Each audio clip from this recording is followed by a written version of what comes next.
You have been carrying the same hurt in your mind longer than you admit.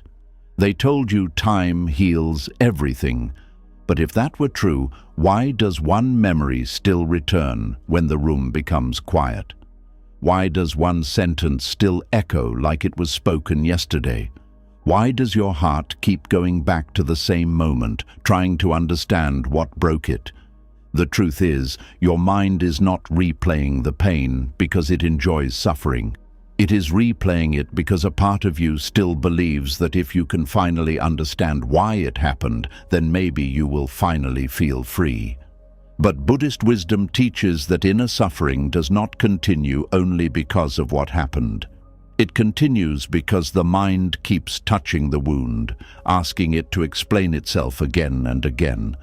The past becomes heavy when you keep entering it as if there is still something there that can save you. But peace does not come from winning an old argument. Peace does not come from hearing the apology you never received. Peace does not come from forcing the memory to make sense. Peace begins when you stop feeding the thoughts that keep the pain alive. Tonight, as you listen to this, your mind will begin to slow down. The same hurt may rise, but you will start seeing it differently, not as a place to live, not as a truth about who you are, but as a passing shadow that no longer needs your whole life. Your breath will soften, your heart will loosen its grip, and little by little you will learn how to watch the memory without becoming trapped inside it. This is not just a lesson about why you keep replaying the same hurt in your mind. This is Buddhist wisdom for the inner suffering you are finally ready to release. Are you ready? Let us begin. And now that you have seen that peace does not come from forcing the past to explain itself, we have to go deeper into the first trap of the hurting mind. Because before a memory becomes a prison, it usually begins as a question. Before pain becomes a loop, it often begins as a search for meaning. You are not just replaying what happened because it hurt you. You are replaying it because some quiet part of you still whispers, "If I can finally understand it, maybe I can finally be free." There is a kind of pain that does not shout. It sits quietly in the mind and waits for silence. It waits until the phone is down, the room is still, the day is over, and suddenly the old scene returns. The words come back. The look on their face comes back. The way you felt small, confused, rejected, betrayed, or unseen comes back. And before you know it, you are no longer lying in your bed, sitting in your room, or walking through your day. You are back inside that moment, trying to solve what already happened. This is one of the deepest reasons the mind replays pain. It believes understanding will bring peace. It believes that if it can find the missing piece, the whole wound will finally close. It says, maybe I missed something, maybe there was a reason, maybe if I look at it one more time, I will find the answer that stops the ache. But the painful truth is this: not every wound becomes lighter because you understand it. Some wounds become heavier because you keep asking them to explain themselves. The mind is a great problem solver. If the door is locked, it looks for a key. If a road is blocked, it searches for another way. If someone says something confusing, the mind tries to decode it. This is useful when life gives you clear problems. But emotional pain is not always a puzzle. Sometimes it is simply an experience that hurt. Sometimes someone acted from their own confusion, their own fear, their own selfishness, their own weakness, or their own lack of awareness. And because their action did not make sense to your heart, your mind keeps returning to it, hoping it can turn pain into logic.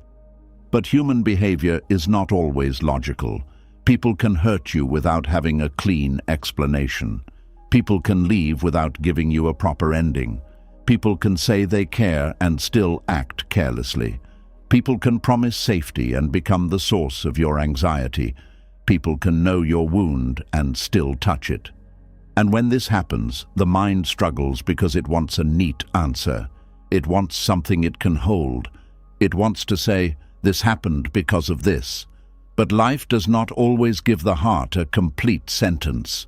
This is where inner suffering begins to grow. The first pain was what happened. The second pain is the mind returning to it again and again, believing it can finally make it hurt less.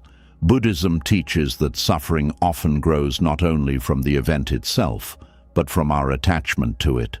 Not attachment because we love the pain, but attachment because we still believe the pain has something to give us.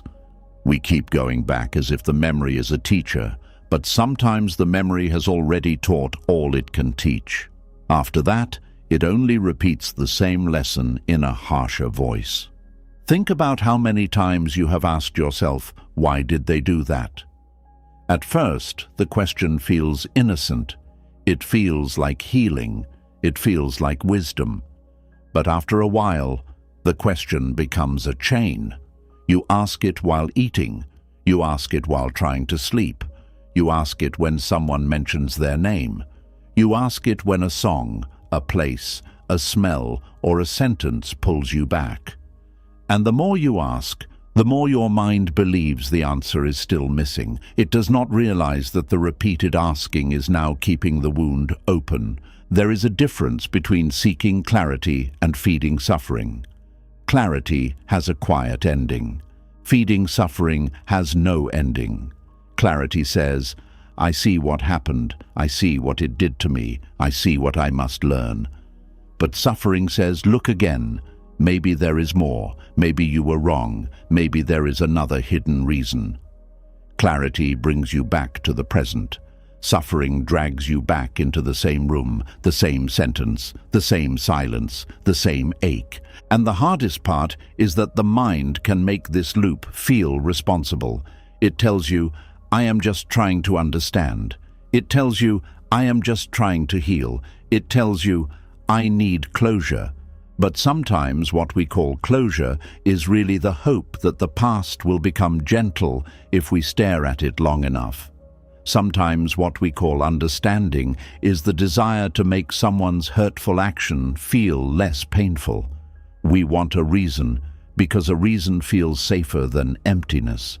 A reason gives the heart something to hold, but not every reason gives peace.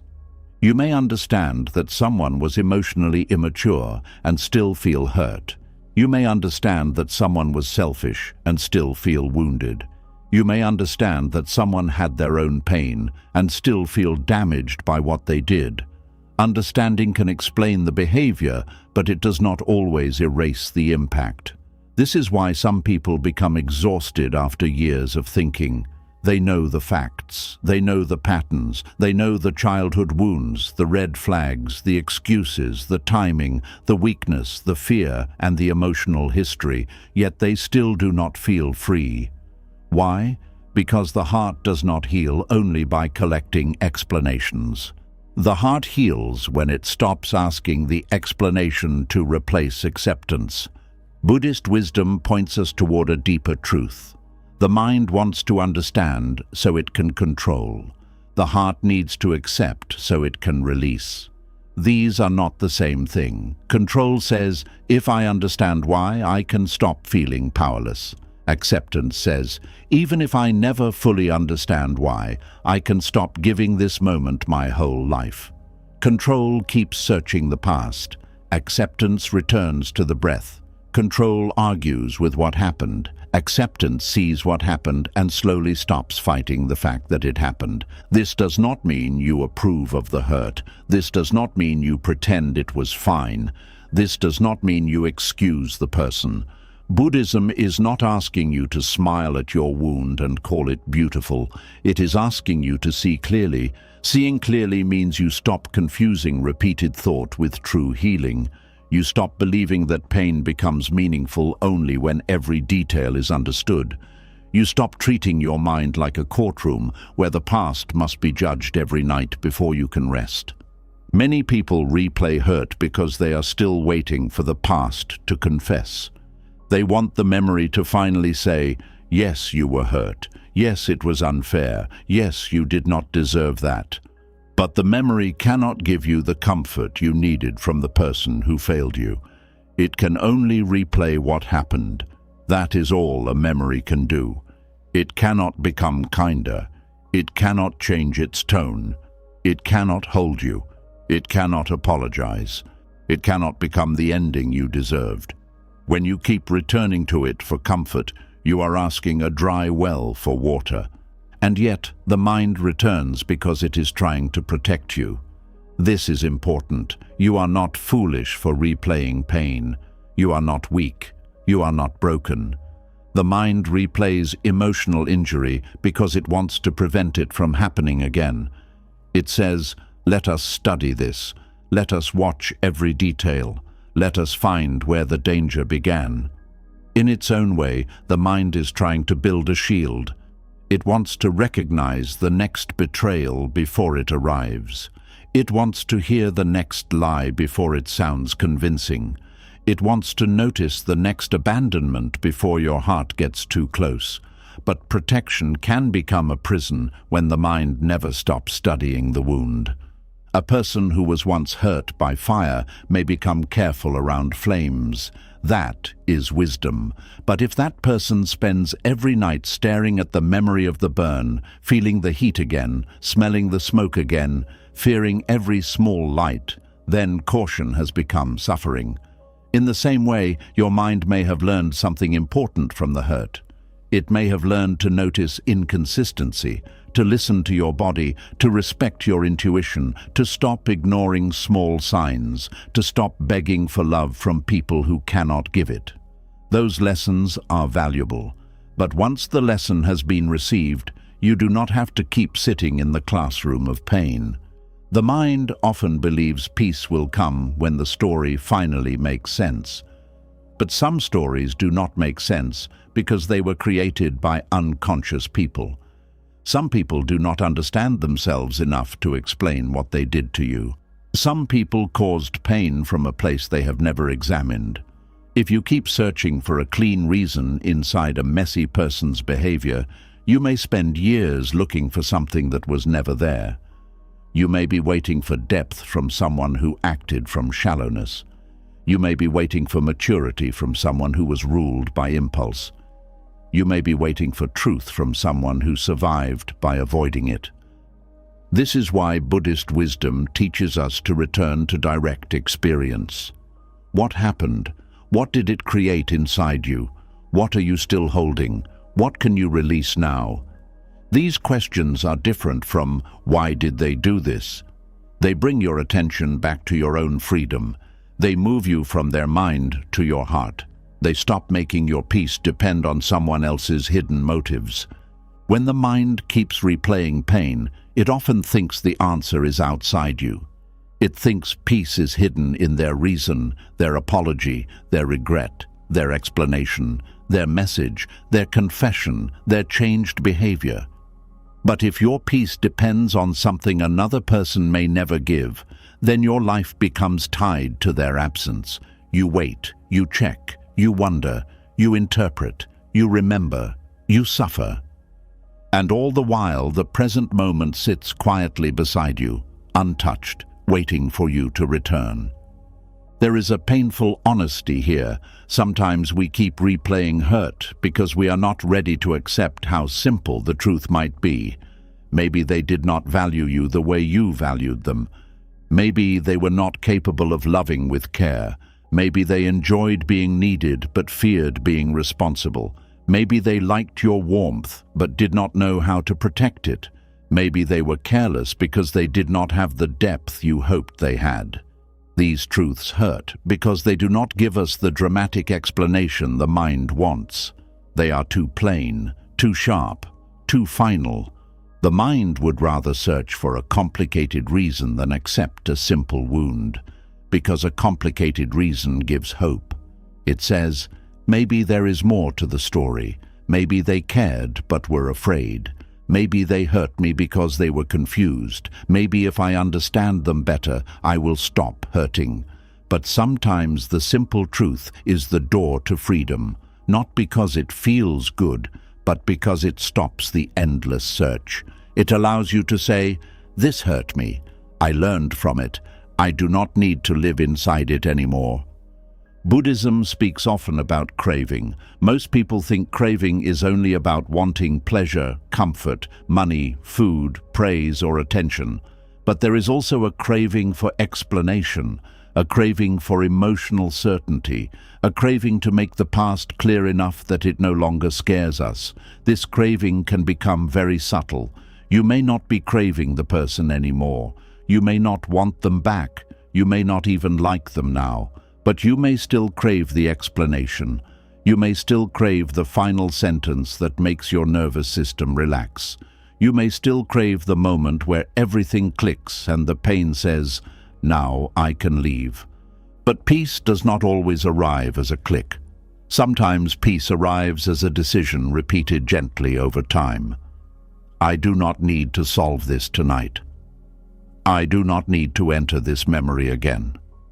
I can feel the sadness without becoming the sadness. I can let this question pass without following it.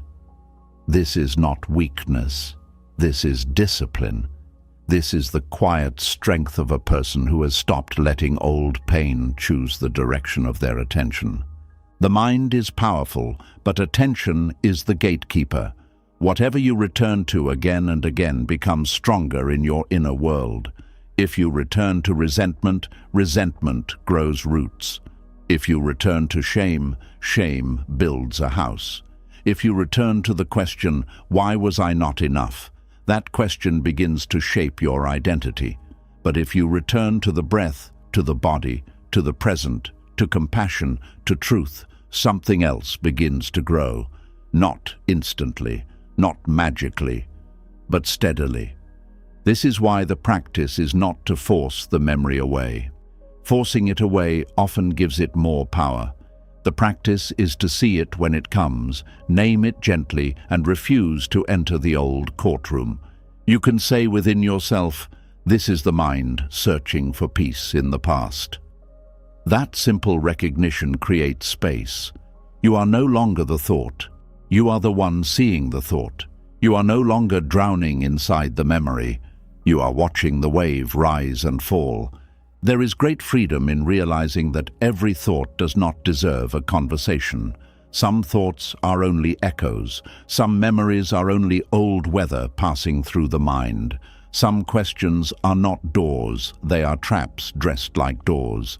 You do not have to answer every pain that knocks. You do not have to follow every memory down the hallway. You do not have to prove that what happened mattered by thinking about it until you are empty. This is one of the hidden wounds behind replaying pain. Many people are afraid that if they stop thinking about what happened, it means they are saying it was not important. They fear that letting go means the person got away with it. They fear that peace means betrayal of their own suffering. So they keep remembering, they keep rehearsing, they keep the hurt alive as evidence. Evidence that it mattered, evidence that it was wrong, evidence that they were deeply affected. But your pain does not need to stay loud to be valid. Your wound does not need to bleed forever to prove it was real. You can honor what happened without living inside it. You can admit that it changed you without letting it own you. You can say, "That hurt me," without making the hurt your home. This is the middle path, not denial, not obsession, not pretending you are fine, not drowning in the past, just honest seeing, gentle release, a return to yourself. The mind replays pain because it believes the past still holds the key, but often the key is not in the past. The key is in your relationship with the past. It is in the moment you stop asking the memory to become kinder. It is in the moment you stop demanding that the person who hurt you become wise enough to explain your suffering. It is in the moment you realize that understanding them is not the same as freeing yourself. Some people spend years understanding those who hurt them while never learning how to care for the version of themselves who was hurt.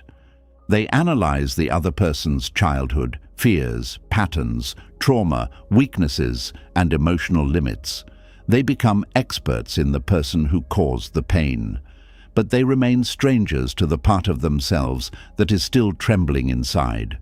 Buddhist wisdom would gently ask, Can you bring the attention back home? Not to punish, not to blame, but to heal. Instead of asking, "Why did they do this to me?" you might begin asking, "What did this awaken in me?" Instead of asking, "How could they not see my worth?" you might ask, "Where did I forget to protect my own worth?" Instead of asking, "Will they ever understand how much they hurt me?" you might ask, "Can I understand my own pain deeply enough to stop abandoning myself?" These questions do not trap you in the past. They guide you back into your own hands. This is where peace begins to change shape. At first, peace may look like getting the answer. Then, as wisdom grows, peace starts to look like needing the answer less. Then one day, peace becomes something even quieter. It becomes the ability to remember without collapsing, to hear the name without shaking inside, to pass the place without losing your breath, to think of what happened and feel sadness, but not be swallowed by it. That is real freedom, not forgetting, not pretending, but no longer being controlled. The mind may still offer you the old question. It may say, "But why?" And with practice, you can answer softly, "I may never know fully, and I can still be free." This sentence can feel strange at first because the mind hates unfinished things. It wants every story closed. It wants every wound explained. It wants every person to confess. But the soul can mature beyond the mind's demand for perfect closure. The soul can learn to rest even when the story remains incomplete. This is not easy. Nobody who has been deeply hurt should be told to simply let go as if pain is a coat you can remove in one movement. Letting go is often slow. It happens in small moments. One night you choose not to replay the conversation. One morning you choose not to check for signs. One afternoon you notice the memory and breathe instead of following it. One day you realize you have not thought about it for hours, then for a day, then maybe longer. And when it returns, you do not judge yourself. You just return again. That returning is the practice. That returning is the path. In Buddhism, the mind is often compared to something restless, moving from branch to branch, thought to thought, fear to fear, memory to memory. The goal is not to hate the mind. The goal is to train it with compassion. When it runs back to pain, you do not attack it. You do not say, "Why am I like this?" You say, "I see you are trying to protect me, but we do not need to go there right now." This is how inner suffering begins to soften, not through violence against the mind, but through patient guidance. The part of you that replays pain is often the part that still wants safety. It wants to make sure you never feel that helpless again. So give it safety in the present. Place a hand on your chest. Breathe slowly. Feel the ground. Look around the room. Remind yourself, that moment is not happening now. This sounds simple, but it is powerful. Pain pulls you into the past. The body brings you back to now. And now is where healing can actually happen. You cannot heal in the moment that already passed. You can only heal in the moment you are in. This is why replaying pain becomes so exhausting. It spends your present energy on a past event. It asks today's heart to keep paying yesterday's debt. It makes you miss the life that is still here, the cup beside you, the air entering your lungs, the person who loves you now, the small chance to begin again, the quiet space where peace is still possible. There is a tenderness in realizing that the mind only wanted peace, but chose the wrong road. It thought understanding would be the door. Sometimes it is. Sometimes understanding helps you see the lesson, the pattern, the truth. But after understanding has done its work, continuing to replay the pain is no longer wisdom. It becomes another form of attachment. It becomes the mind circling the ashes, hoping to find the house still standing. At some point, you must ask yourself, is this thought bringing me closer to freedom, or is it keeping me loyal to suffering? This question is not harsh, it is honest. Some thoughts feel important because they are familiar. Some memories feel meaningful because they are intense. But intensity is not always truth. Familiarity is not always safety. And repetition is not always healing. The hurt may have happened once, but the mind can repeat it 1,000 times. Each replay can feel like another wound, another betrayal, another fall. But the moment you become aware, the pattern begins to weaken. Awareness is the first light in the room. It does not remove everything at once, but it shows you where you are. It helps you notice, I am not solving this. I am suffering through it again. That noticing is sacred. That noticing is where Buddhist wisdom begins. You do not have to shame yourself for the nights you replayed it. You were trying to survive. You were trying to understand. You were trying to collect the pieces of yourself from a moment that scattered you. But now a deeper kind of healing is asking to begin. A healing that does not depend on getting every answer. A healing that does not wait for the past to become fair. A healing that does not require the person who hurt you to become awake before you allow yourself peace. Let the mind ask its question, but do not let the question become your cage. Let the memory appear, but do not mistake its appearance for a command. Let the pain be seen, but do not feed it with your whole attention. You can bow to what happened and still walk away. You can learn from the hurt and still leave the classroom. You can carry wisdom forward without carrying the wound as your identity. And maybe this is the quiet truth your heart has been waiting for.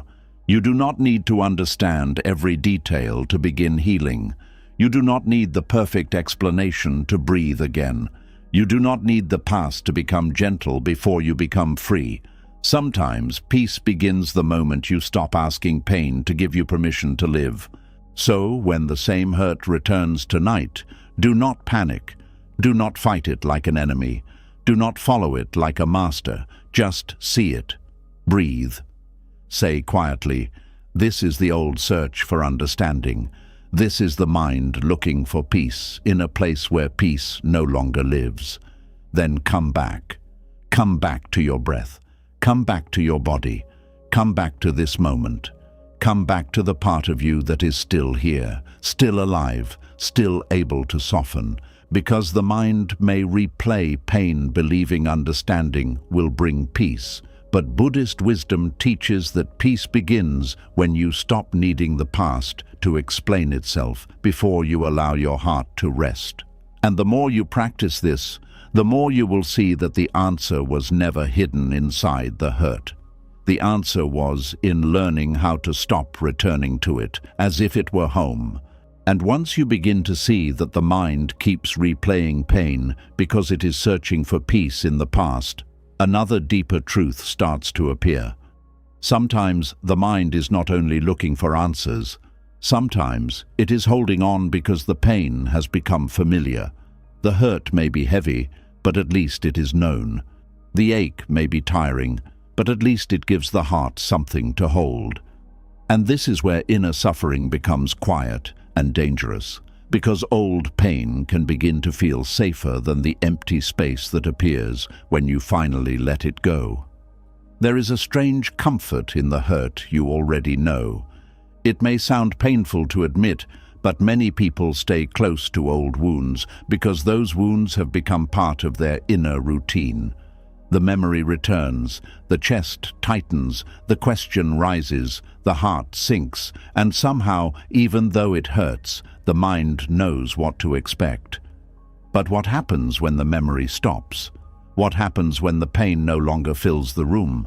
What happens when there is no one to blame, no story to replay, no old conversation to rehearse, no wound to keep touching? For many hearts, that silence feels terrifying. This is the hidden attachment to old hurt. It is not that you love the pain. It is not that you want to suffer. It is not that you enjoy remembering what broke you. It is that the pain has been with you so long that the thought of living without it feels like stepping into an unknown world. Your mind may say it wants peace, but another part of you may quietly ask, who will I be without this story? What will I feel when this ache is gone? What will be left of me when I stop carrying what happened? This is why some people can say, I want to let go, but still return to the same memory every night. They truly want freedom, but they also fear the emptiness that freedom may reveal. Because sometimes pain gives structure to a life that feels uncertain. Pain gives the mind a subject. Pain gives the heart a reason for its heaviness. Pain gives a person an explanation for why they are guarded, distant, angry, tired, or afraid.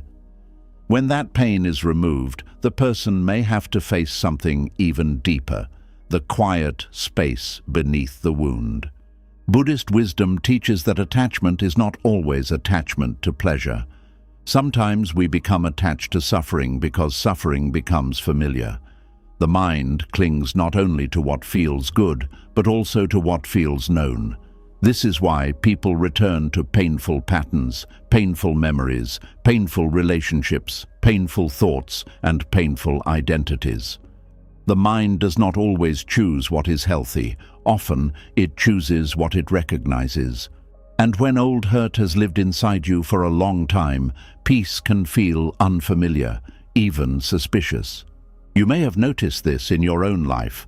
A calm day arrives, and instead of resting in it, your mind searches for something wrong. Someone treats you kindly, and you wonder when they will change. A quiet moment comes, and your thoughts bring back an old wound. Not because the wound belongs in that moment, but because your nervous system has learned to expect heaviness.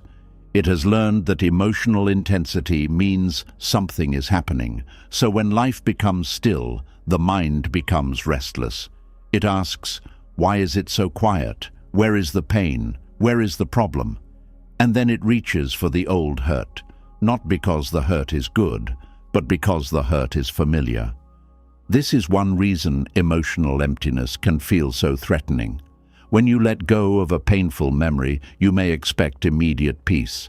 But sometimes the first thing you feel is not peace. Sometimes the first thing you feel is space. And space can feel uncomfortable when you are used to emotional noise.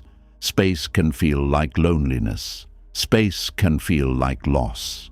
Space can feel like you are standing in a room after everyone has left, and suddenly you do not know what to do with your hands, your thoughts, or your heart. Old hurt can become emotional furniture. You may not like it, but you have arranged your inner life around it.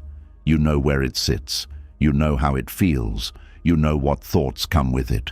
You know what mood follows it. You know what story it tells about you. But when healing begins, that furniture is moved.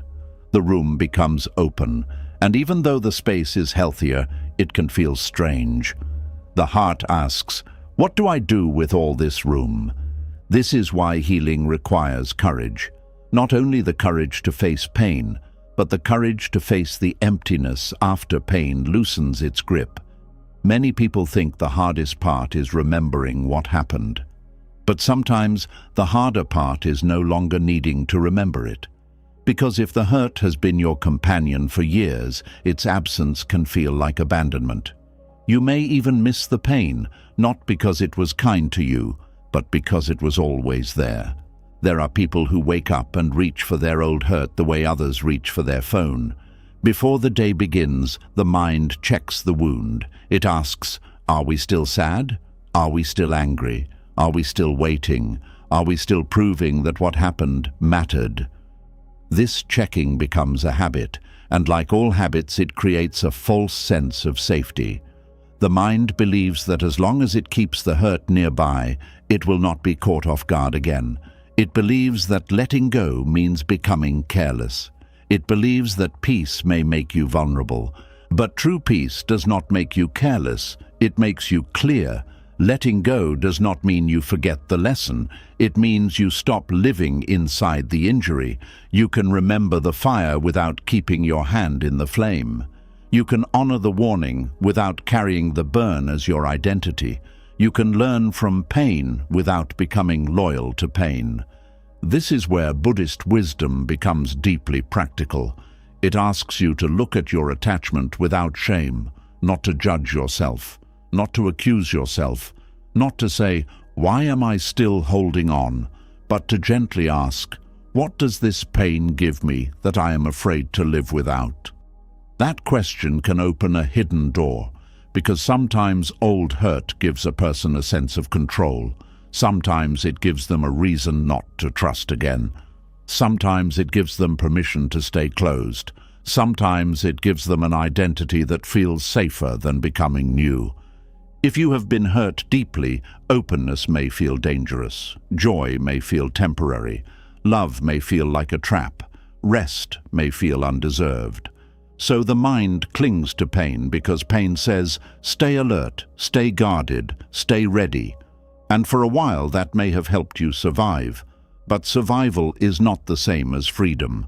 A locked door can protect you from danger, but it can also keep you away from sunlight. A guarded heart may avoid some wounds, but it may also miss tenderness, friendship, love, laughter, and the simple ease of being alive. The attachment to old hurt often hides behind strong statements. I am just being realistic. I know how people are. I will never let anyone close again. I am better alone. I do not need anyone. Sometimes these words come from wisdom, but sometimes they come from a wound that has learned how to sound powerful. The heart may be saying, I am safe now, when underneath it is really saying, I am afraid to feel empty if I stop holding this pain. There is a difference between peace and emotional numbness. Some people think they have let go because they no longer cry. But they have not found peace. They have simply frozen the wound. Others think they are strong because they never speak about what happened. But silence is not always freedom. Sometimes silence is just pain that has stopped asking for help. Real healing is not becoming hard. Real healing is becoming soft without becoming blind. It is learning to open your hand without forgetting what once cut it. Old hurt feels safer than emptiness because emptiness asks you to meet yourself without the story, and that can feel frightening. When you no longer define yourself by who left, who betrayed you, who disappointed you, who ignored you, or who failed to love you properly, you may have to ask, who am I now? This question is not small. It can shake a person, because pain, when repeated long enough, becomes part of the way you introduce yourself to yourself. You may not say it out loud, but inside the story may sound like, I am the one who was abandoned. I am the one who was not chosen. I am the one who gave too much. I am the one who was never understood. I am the one who was treated unfairly. And while these things may describe what happened, they are not the whole truth of who you are. But the mind can become attached to them because they create a clear shape. They explain your fear. They explain your sadness. They explain your distance. They explain your anger. Without them, the inner world may feel less certain. This is why the Buddha's teaching on non-attachment is not cold or empty. It is actually compassionate. It does not say nothing matters. It says, do not build your whole self around what changes, what passes, what wounds, what leaves, what disappoints. Because whatever you attach to as identity becomes a cage. If you attach to success, failure terrifies you. If you attach to approval, rejection controls you. If you attach to old hurt, peace feels like losing yourself. Letting go of attachment to pain does not mean denying your past. It means refusing to let the past be the center of your inner world forever. It means saying, yes, this happened. Yes, it hurt. Yes, it shaped me. But no, it will not be the only thing that defines me. This is not easy. The ego often prefers a painful identity over a spacious unknown, because identity feels stable even when it is built from suffering. You may see this when someone keeps telling the same painful story again and again, not because they are still processing it, but because the story has become their proof of who they are. They know where to pause. They know where to feel angry. They know where to feel wronged. They know what response they want from others. For a moment, the story gives them attention, sympathy, meaning, and emotional weight. But after the telling ends, they are still alone with the same wound. The story has been repeated, but the heart has not been released. There is nothing wrong with sharing pain. In fact, telling the truth can be part of healing. But there comes a point where repeating the wound no longer frees you. It only strengthens the attachment. The question becomes, am I speaking this to release it, or am I speaking this to keep it alive? That question must be asked gently, because shame has no place in healing. You are not wrong for needing to be heard.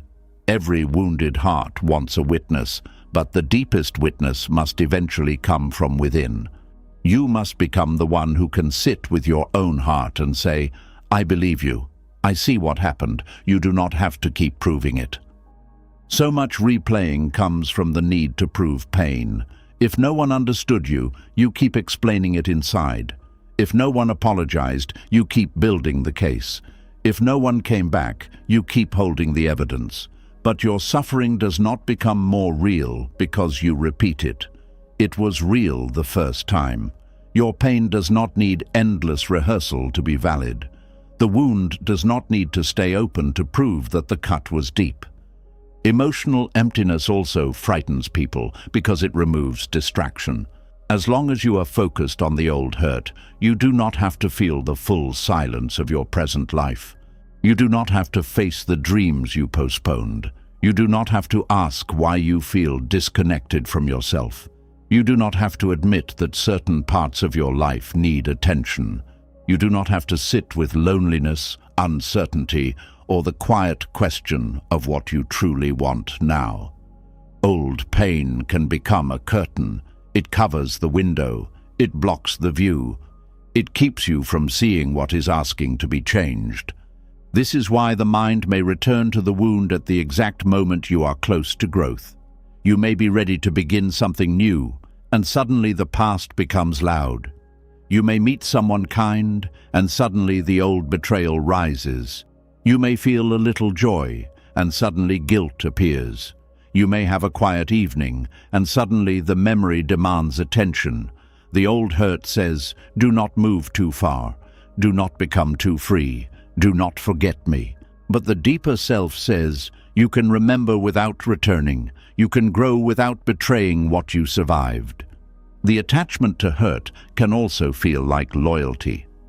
Some people feel that if they heal, they are abandoning the version of themselves who suffered. They think, if I become happy, what happens to the part of me that cried alone? If I move on, does that mean their pain no longer matters? This is a tender and powerful fear. But healing is not abandonment. Healing is the way you rescue that younger, wounded, or broken part of yourself. You do not honor your past self by staying in pain forever. You honor that self by finally carrying them out of the place where they were left. Buddhist compassion teaches us to meet pain with kindness, not ownership. You can place your hand over your heart and say, this hurt lived here, but it is not all that lives here. You can say, this memory shaped me, but it is not my master. You can say, I am allowed to become someone my pain never expected me to become. These are not just beautiful words. They are a new inner direction. There is also a hidden fear that without pain, life will feel meaningless. This happens when suffering has been the main source of emotional intensity. Some people have known more chaos than calm, more longing than love, more anxiety than safety. So when peace arrives, it feels flat. It feels boring. It feels like nothing is happening. But peace is not empty. Peace is quiet because it does not need to fight for your attention. It does not scream like pain. It does not pull like obsession. It does not burn like anger. Peace is soft. And because it is soft, a mind trained by suffering may not recognize it at first. You may mistake peace for emptiness because you are used to pain feeling important. But peace has its own fullness. It is the fullness of breathing without waiting for disaster. It is the fullness of walking through a day without carrying an old argument in your chest. It is the fullness of hearing silence and not needing to fill it with memories. It is the fullness of being with yourself without needing a wound to explain your existence. To reach that fullness, you must pass through the uncomfortable space where the old hurt begins to loosen, but the new self has not fully formed. This is the in-between place. It can feel lonely. It can feel strange. You may feel tempted to return to the pain just to feel something familiar, but this is where practice matters. You breathe. You stay. You do not run back into the old fire just because the open air feels cold. This is the moment to ask, what can I build in the space pain used to occupy? Because letting go is not only removal, it is also creation. If old hurt took your attention, what will you now give your attention to? If old pain shaped your identity, what values will shape you now? If the wound taught you fear, what will teach you trust? If the memory filled your nights, what will you place gently into your evenings instead? Healing needs direction. Empty space becomes peaceful when it is filled with presence, purpose, care, and truth. You might begin very small, a quiet walk without rehearsing the past, a cup of tea without checking the old wound, a page of writing that does not mention them, a prayer that does not ask why, a breath that simply says, I am here. These small moments retrain the heart. They teach the mind that safety does not have to come from pain. Safety can come from presence. Safety can come from your own steadiness. Safety can come from knowing that you can meet life without dragging every old wound into the room. The attachment to old hurt weakens when you stop treating pain as proof. You do not need pain to prove you loved deeply. You do not need pain to prove you were betrayed. You do not need pain to prove you were loyal, sincere, patient, or kind. You do not need pain to prove the past mattered. The fact that it happened is enough. The fact that it shaped you is enough. The fact that your heart remembers is enough. You are allowed to heal without presenting evidence. This is where Buddhist wisdom gently turns you toward impermanence. Everything changes, even pain, but attachment tries to make pain permanent. It says, this is who I am now. This is how I will always feel. This is what life has made me. Impermanence says, this too is moving. This too is changing. This too can soften. Even the hurt you think will live forever shifts when you stop feeding it with identity. The memory may remain, but the grip changes. The story may remain, but the suffering around it becomes lighter. You are not required to throw your pain away. That is not the path. The path is to hold it differently. At first, pain may feel like a chain around your neck. Later, it may become a scar you can touch without breaking. Later still, it may become wisdom, but it cannot become wisdom while you keep using it as a shelter from emptiness. Wisdom begins when you can say, this hurt taught me something, but it is not my home. And maybe the emptiness you fear is not really emptiness. Maybe it is space. Maybe it is the first open field your heart has seen in years. Maybe it feels frightening because there are no walls, no old voices, no familiar ache, no repeated story telling you where to stand. But space is not punishment. Space is possibility.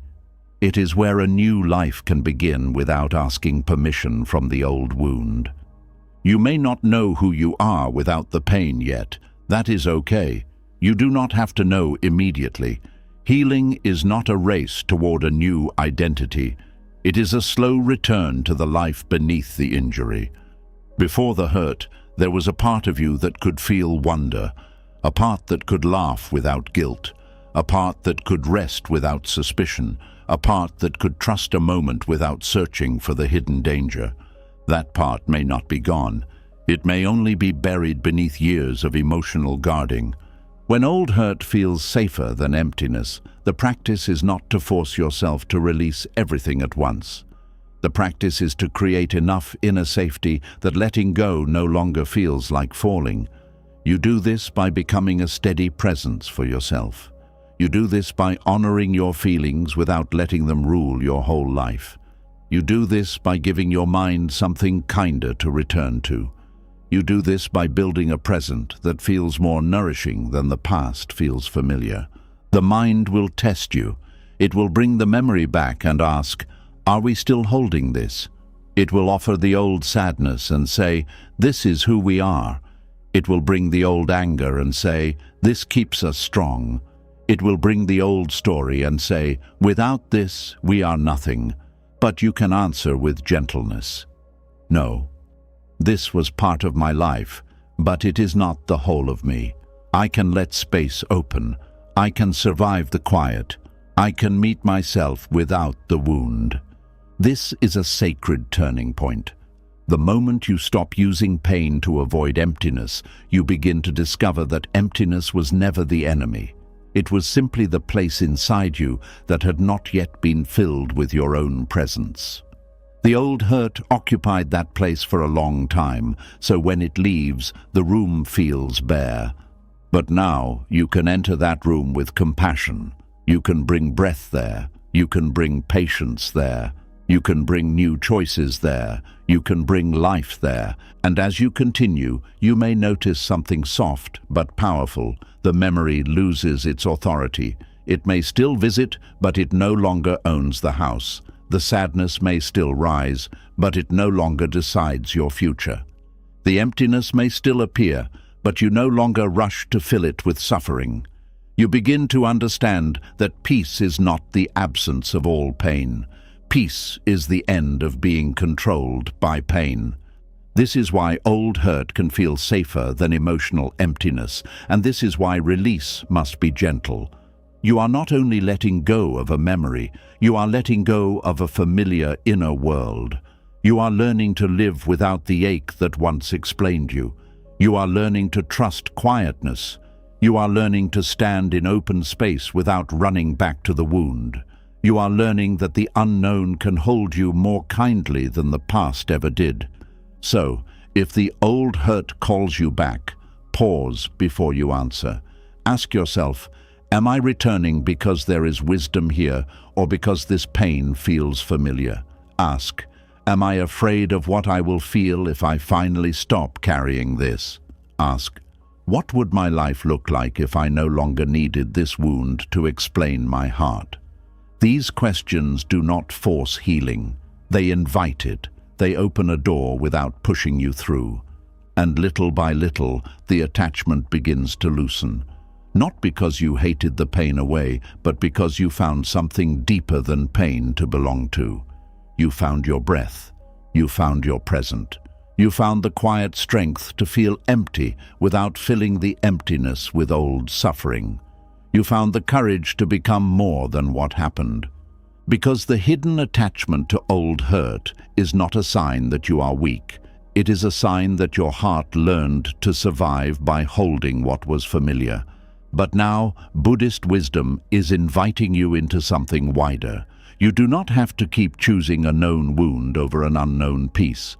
You do not have to keep calling pain home because stillness feels strange. You can let the old hurt bow and leave. You can let the empty space become holy. And in that space, you may finally meet the self that was waiting underneath the suffering all along. And once you understand that old hurt can feel safer than emotional emptiness, you begin to see why the mind clings not only to what happened, but also to what was never finished.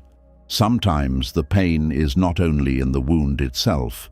Sometimes the pain is in the sentence that was never completed, the truth that was never spoken, the apology that never arrived, the explanation that never came, and the final conversation your heart kept waiting for. This is where suffering becomes more subtle. The mind does not simply remember the past. It keeps trying to continue a conversation that life already stopped. There is a special kind of ache that comes from words left hanging in the heart.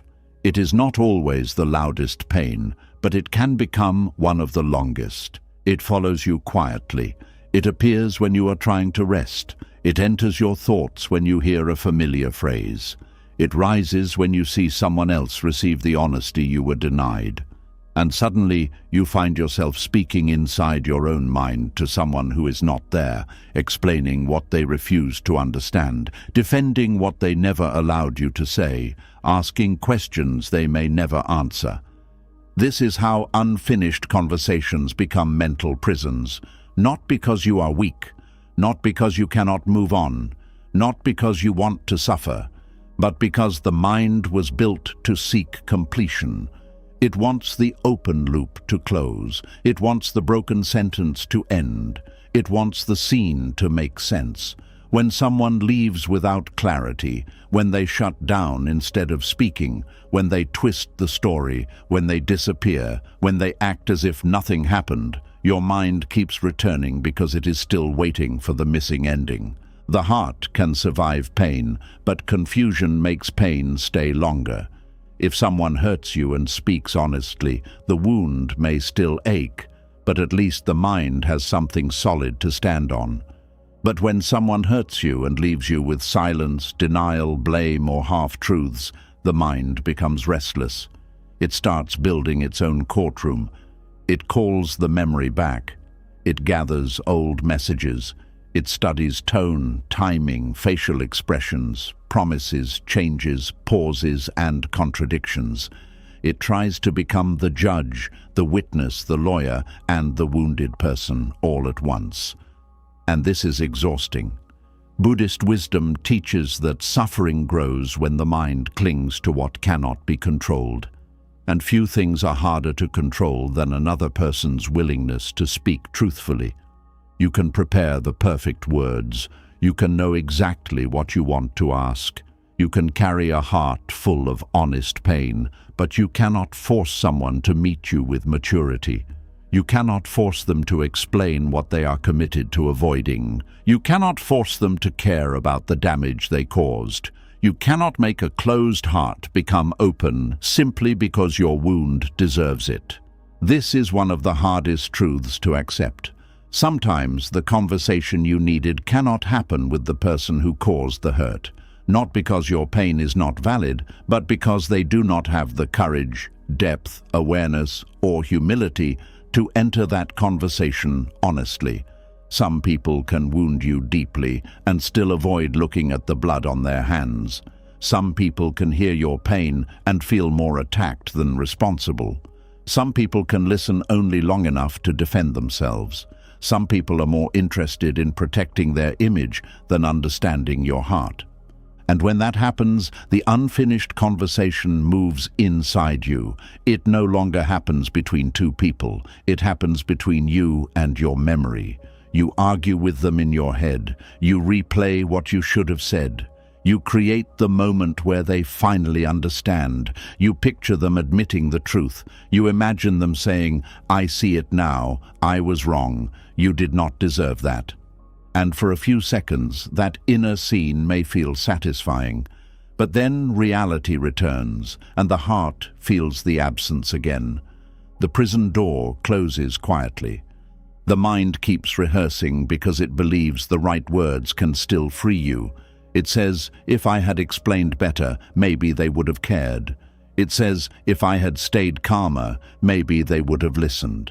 It says, "If I had shown them how much it hurt, maybe they would have changed." But this is often another form of self-blame hidden inside the desire for closure. You begin to believe the conversation failed because you did not speak perfectly, when the truth may be that the other person was not willing to hear you, no matter how gently you spoke. There is pain in being misunderstood, but there is a deeper pain in thinking you must keep explaining yourself to someone committed to misunderstanding you. This is where many hearts lose peace. They do not only want to be heard, they want to be heard by the exact person who refused to listen. They want validation from the same place that created confusion. They want tenderness from the same mouth that brought harm.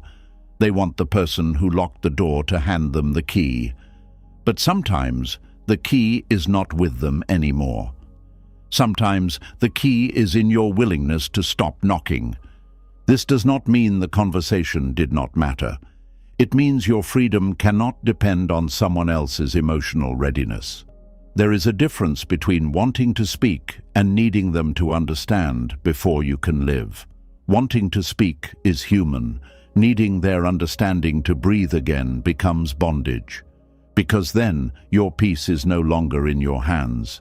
It is tied to their response, their timing, their honesty, their courage, their apology, their maturity. And if they never offer those things, your life remains waiting outside a door that may never open. Buddhist wisdom invites you to notice the craving beneath the unfinished conversation. It may be the craving to be seen, the craving to be proven right, the craving to have your pain confirmed, the craving for justice, the craving for a clean ending. None of these cravings make you bad. They make you human. But if you hold them too tightly, they begin to hold you back. A craving that is not met becomes suffering. A suffering repeated becomes identity. And before you know it, you are not just someone who was hurt. You become someone who is still living inside the conversation that never happened. Unfinished conversations become mental prisons because the mind mistakes replaying for resolving. It thinks, if I keep going over this, I am working through it. But not every return is healing. Sometimes returning to the same conversation is like walking in a circle and calling it a journey. You feel movement because the thoughts are active, but you are not actually going anywhere. You are still in the same room with the same person, asking the same question, waiting for the same answer. There is a moment when the mind must learn the difference between reflection and rumination. Reflection gives you understanding. Rumination gives you exhaustion. Reflection helps you see your pattern, your lesson, your boundary, your truth. Rumination keeps you trapped in what they said, what they meant, what they should have done, what you should have replied, and how it might have ended differently. Reflection brings wisdom. Rumination brings more hunger. And the hunger can become endless because no mental conversation can replace a real one. You can create their apology in your mind, but your nervous system knows it did not happen. You can picture yourself speaking powerfully, but your heart knows the moment has passed. You can imagine them finally breaking down and confessing, but your body knows you are still alone in the room. This is why mental rehearsals rarely satisfy for long. They give the mind a taste of control, but not the nourishment of release. Sometimes what keeps the conversation alive is not love, but injury. The ego wants to return to the scene and win. It wants to say the perfect sentence that leaves them speechless. It wants them to feel the weight of what they did. It wants the final word. And while this desire may feel powerful, it often keeps the wound tied to the person. You may think you are taking your power back by defeating them in your thoughts, but often you are still giving them the center of your inner world. The deepest freedom is not winning the argument in your head. It is no longer needing the argument to continue. It is no longer preparing speeches for someone who is not listening. It is no longer letting their silence become the loudest voice in your life. It is realizing that the conversation you keep having with them inside your mind is stealing the conversation you need to have with yourself. Because beneath every unfinished conversation with another person, there is usually an unfinished conversation with your own heart. You may still need to tell yourself, I did not deserve that. You may still need to admit, I stayed too long hoping they would understand. You may still need to say, I kept shrinking my pain to make them comfortable. You may still need to confess, I wanted their apology more than I wanted my own peace. These are not easy truths, but they are freeing truths. They bring the power back home. When someone refuses to give closure, the mind often turns closure into a fantasy. It creates the perfect ending. It waits for the message. It waits for the call. It waits for the day they realize. It waits for life to humble them enough to return with remorse. But waiting for another person's awakening can become a quiet form of self-abandonment. While you wait for them to understand, who is understanding you? While you wait for them to validate your hurt, who is comforting the part of you still aching? While you wait for them to speak, who is listening to the silence inside you? This is why the path must change. Instead of asking, how do I make them understand? The deeper question becomes, how do I stop needing their understanding to honor my truth? Instead of asking, will they ever admit what they did? You ask, can I admit to myself what happened without needing their agreement? Instead of asking, why did the conversation end like that? You ask, what part of me is still standing there waiting to be rescued? Buddhist wisdom is not asking you to silence your pain. It is asking you to stop placing your pain in the hands of someone who has already shown they may not know how to hold it. There are people who cannot give you the conversation you deserve, not because you are asking too much, but because they are carrying too little awareness. When you finally see this, something inside you may grieve, because you are not only losing the conversation, you are losing the hope that this person could become who you needed them to be. That grief matters.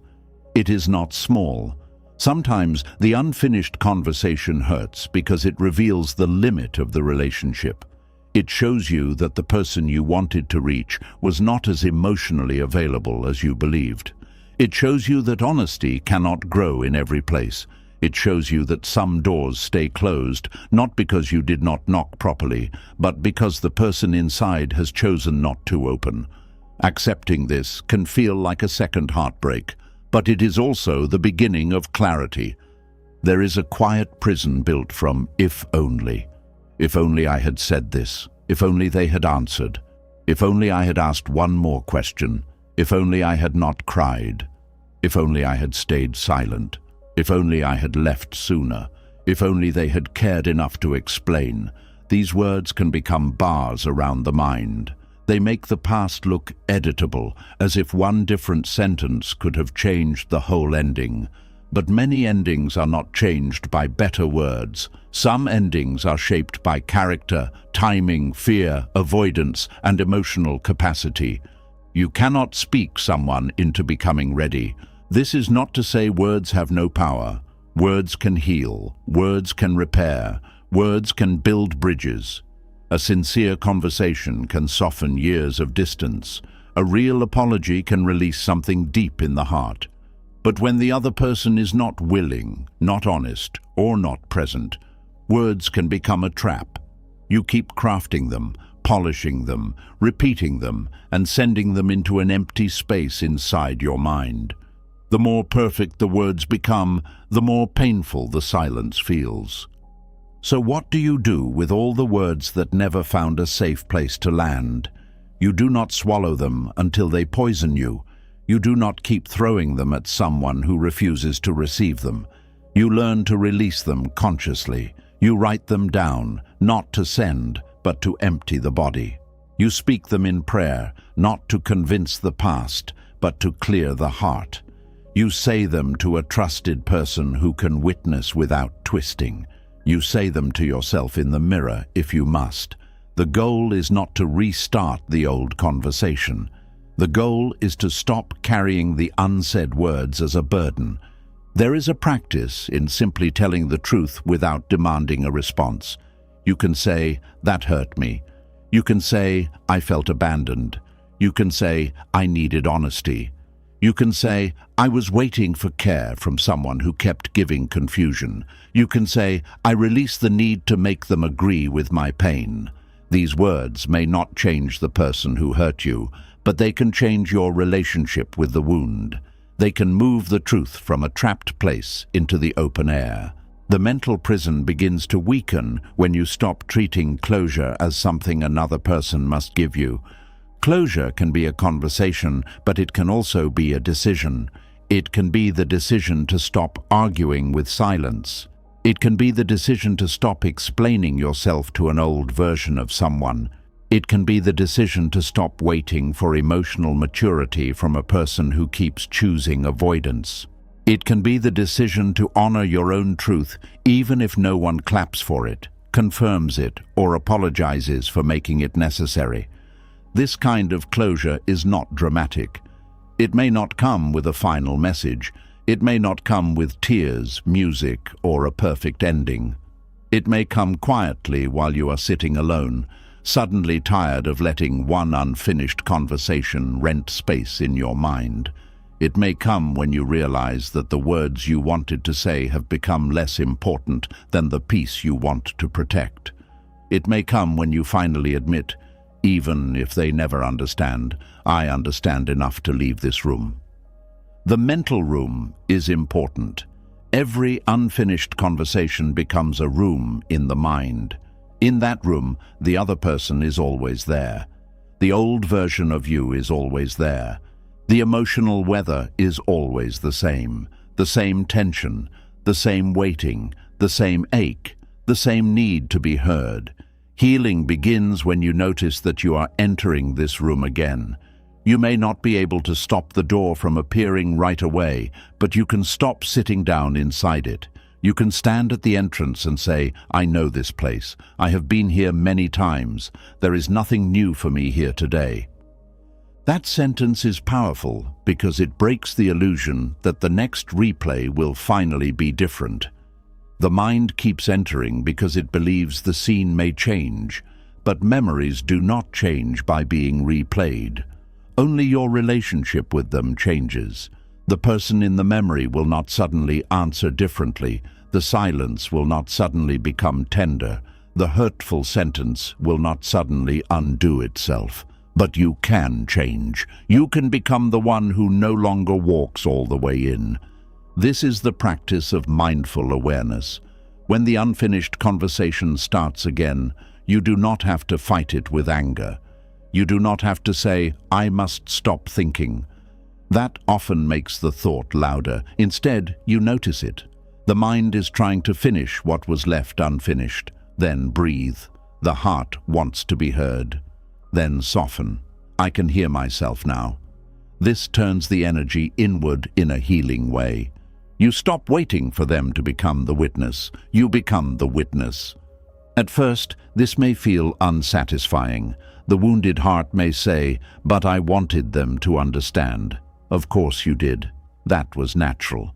But healing often asks us to accept that what we wanted from them and what they were capable of giving were not the same. This acceptance hurts, but it also ends the bargaining.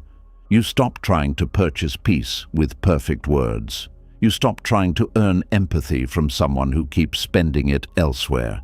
You stop trying to make a locked door responsible for your freedom. Unfinished conversations can also trap you because they freeze you in the emotional age of the wound. A part of you remains stuck in the moment where you were waiting for a reply, an explanation, a sign, or a softening.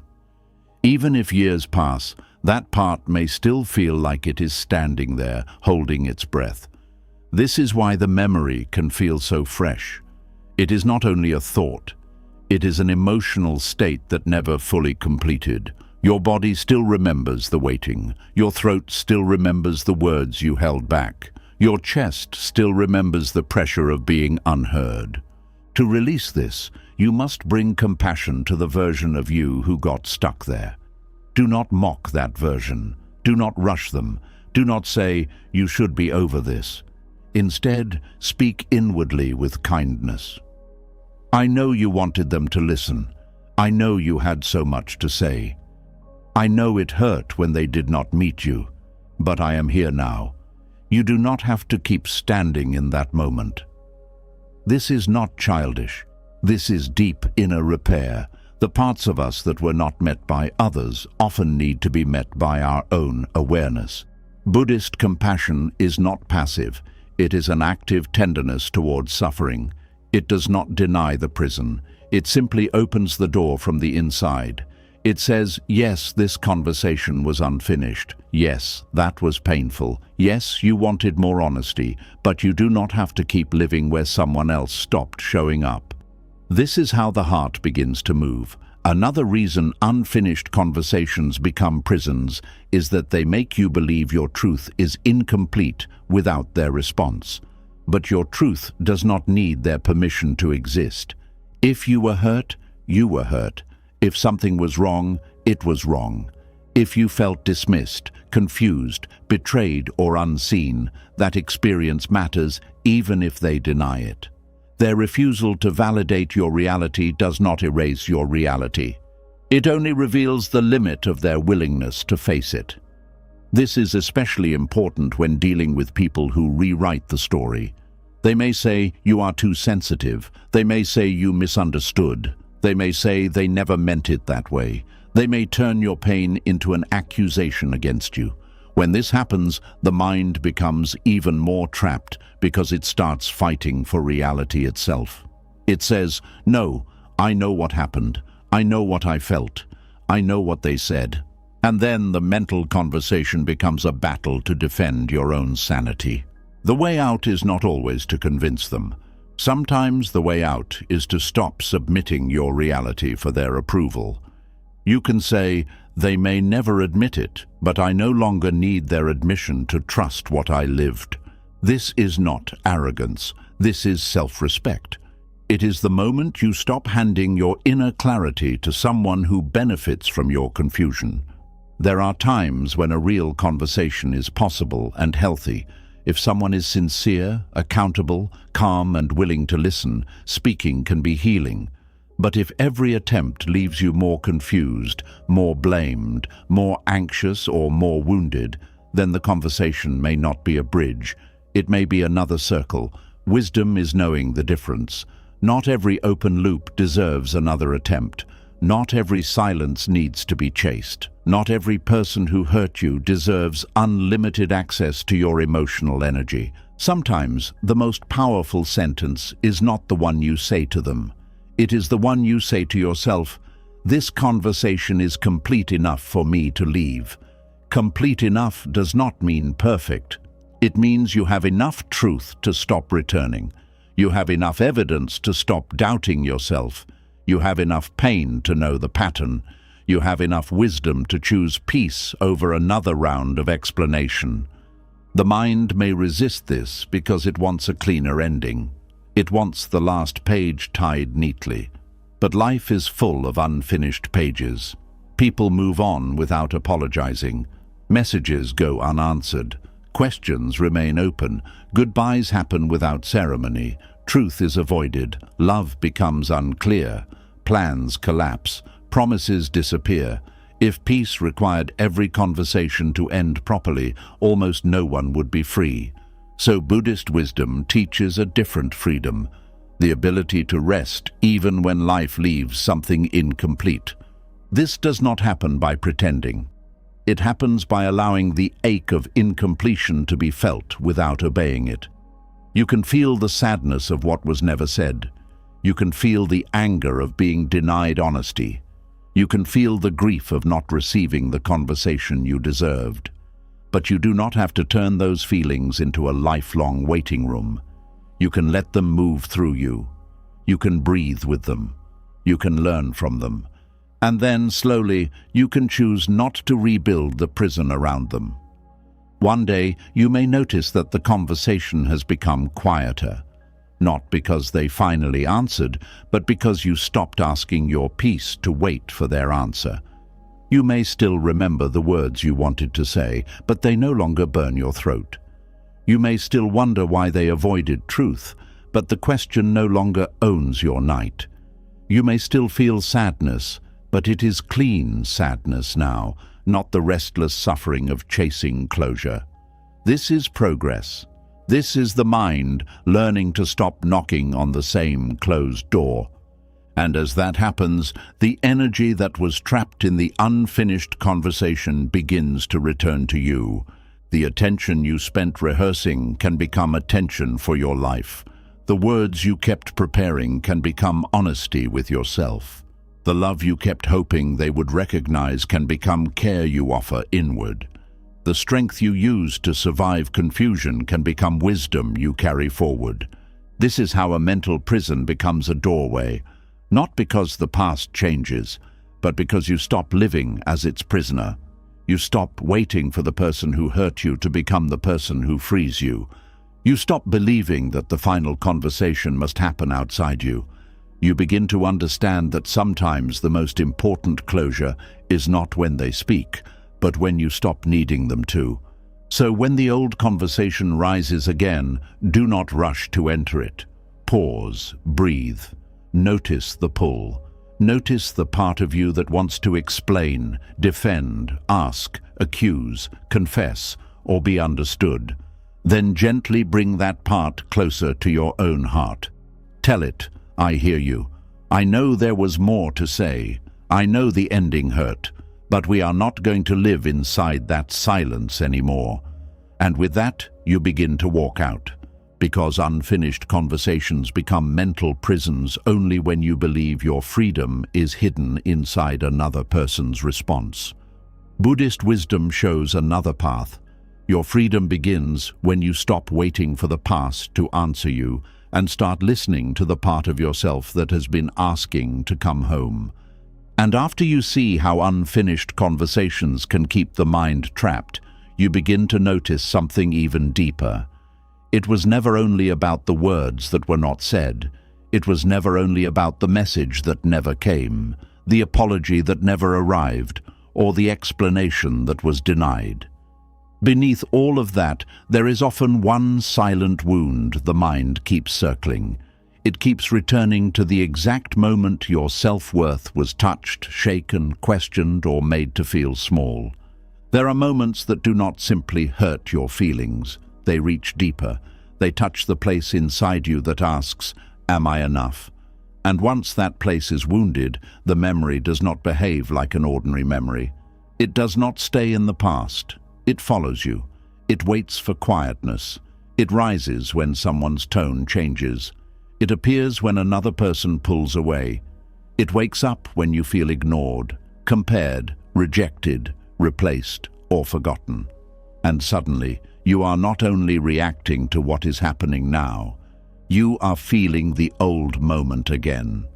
This is why your memory keeps returning to the moment your self-worth was wounded. The mind is not just remembering an event, it is returning to the place where your inner value felt threatened.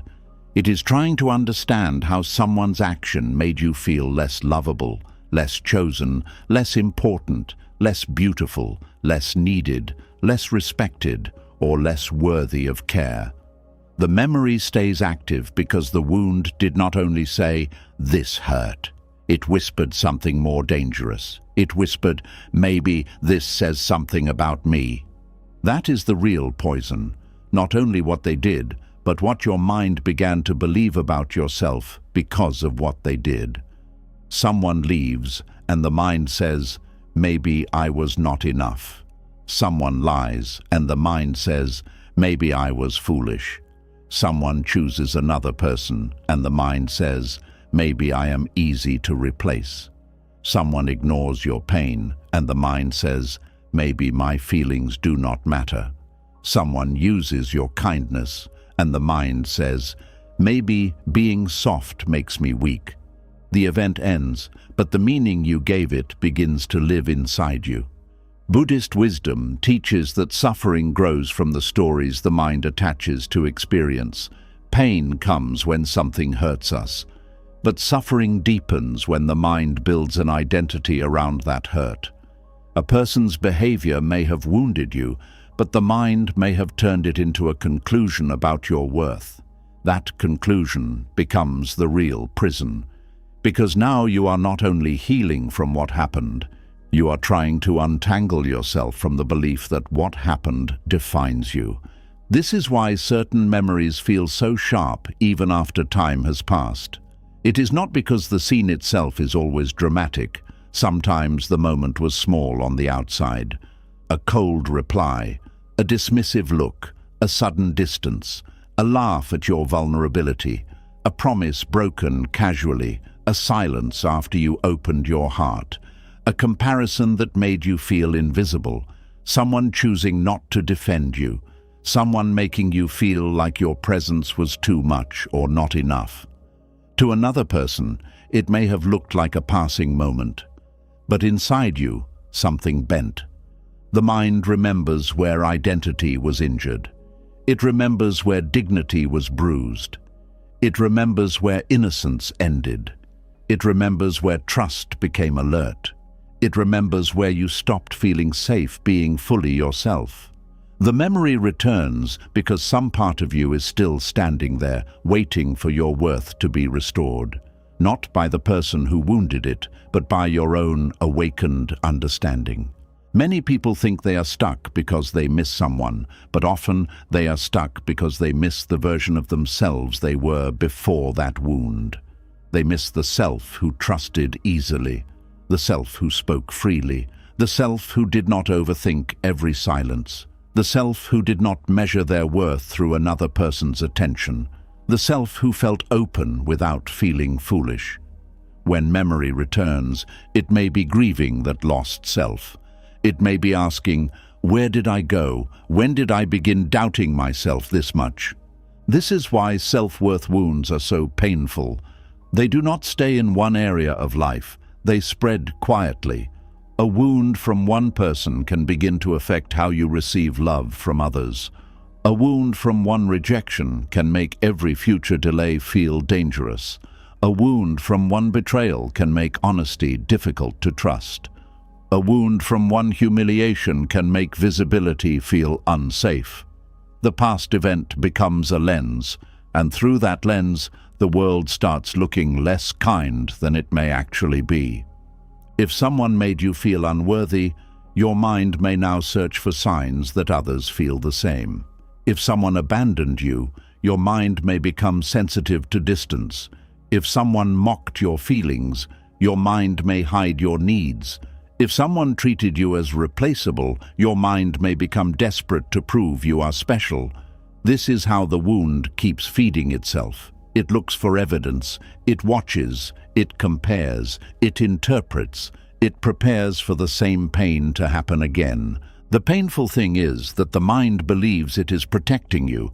It says, I will never let you be caught off guard again. So it keeps returning to the original moment, studying it like a warning sign. It asks, what did I miss? When did the change begin? What did I do wrong? How did I not see it? But beneath those questions is a deeper fear. What if I was always easy to hurt because I was never truly worth protecting?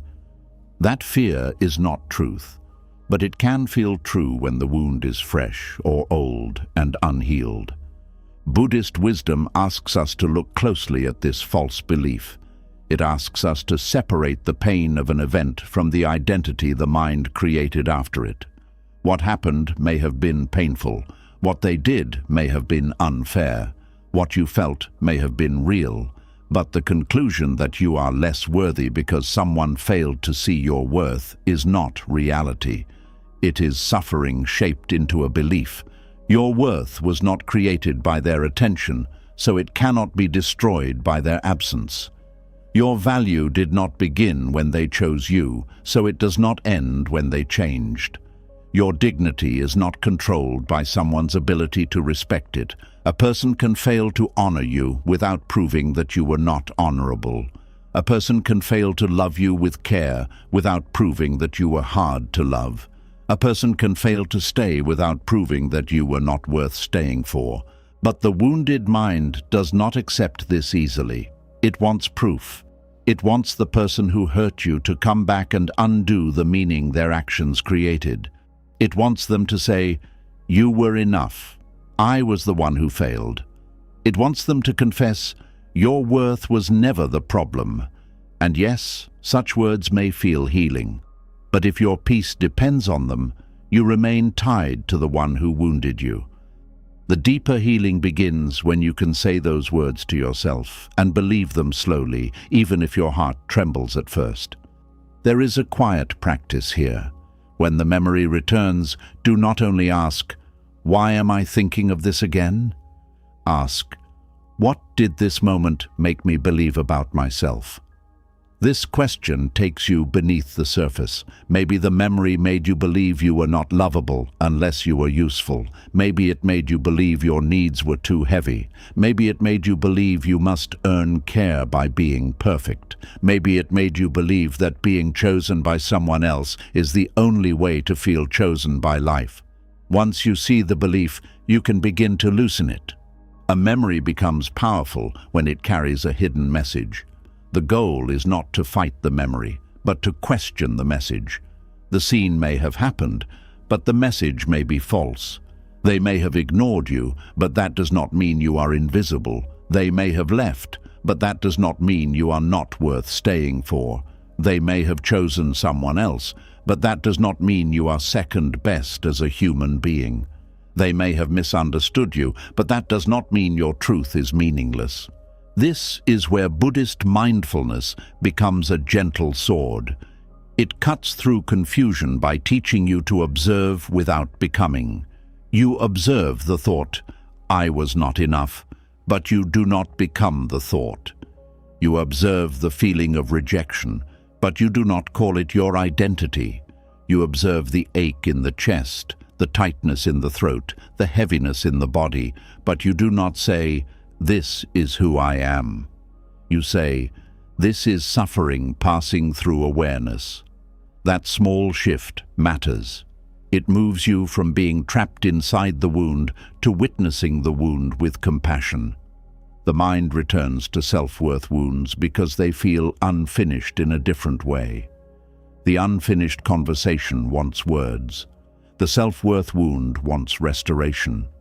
It wants the inner ground to become steady again. It wants you to feel real again. It wants you to stop looking at yourself through the eyes of the person who hurt you. And this is one of the most important parts of healing. You must stop allowing the wound to become the mirror. Many people carry the gaze of someone who wounded them.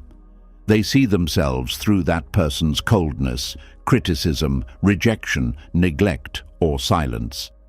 Even when the person is gone, their gaze remains. It becomes an inner voice. It says, "You are too much. You are not enough. You are easy to leave. You are not worth effort. You should have done more. You should have been different." But this voice is not wisdom. It is the echo of injury. To heal, you must begin changing the mirror.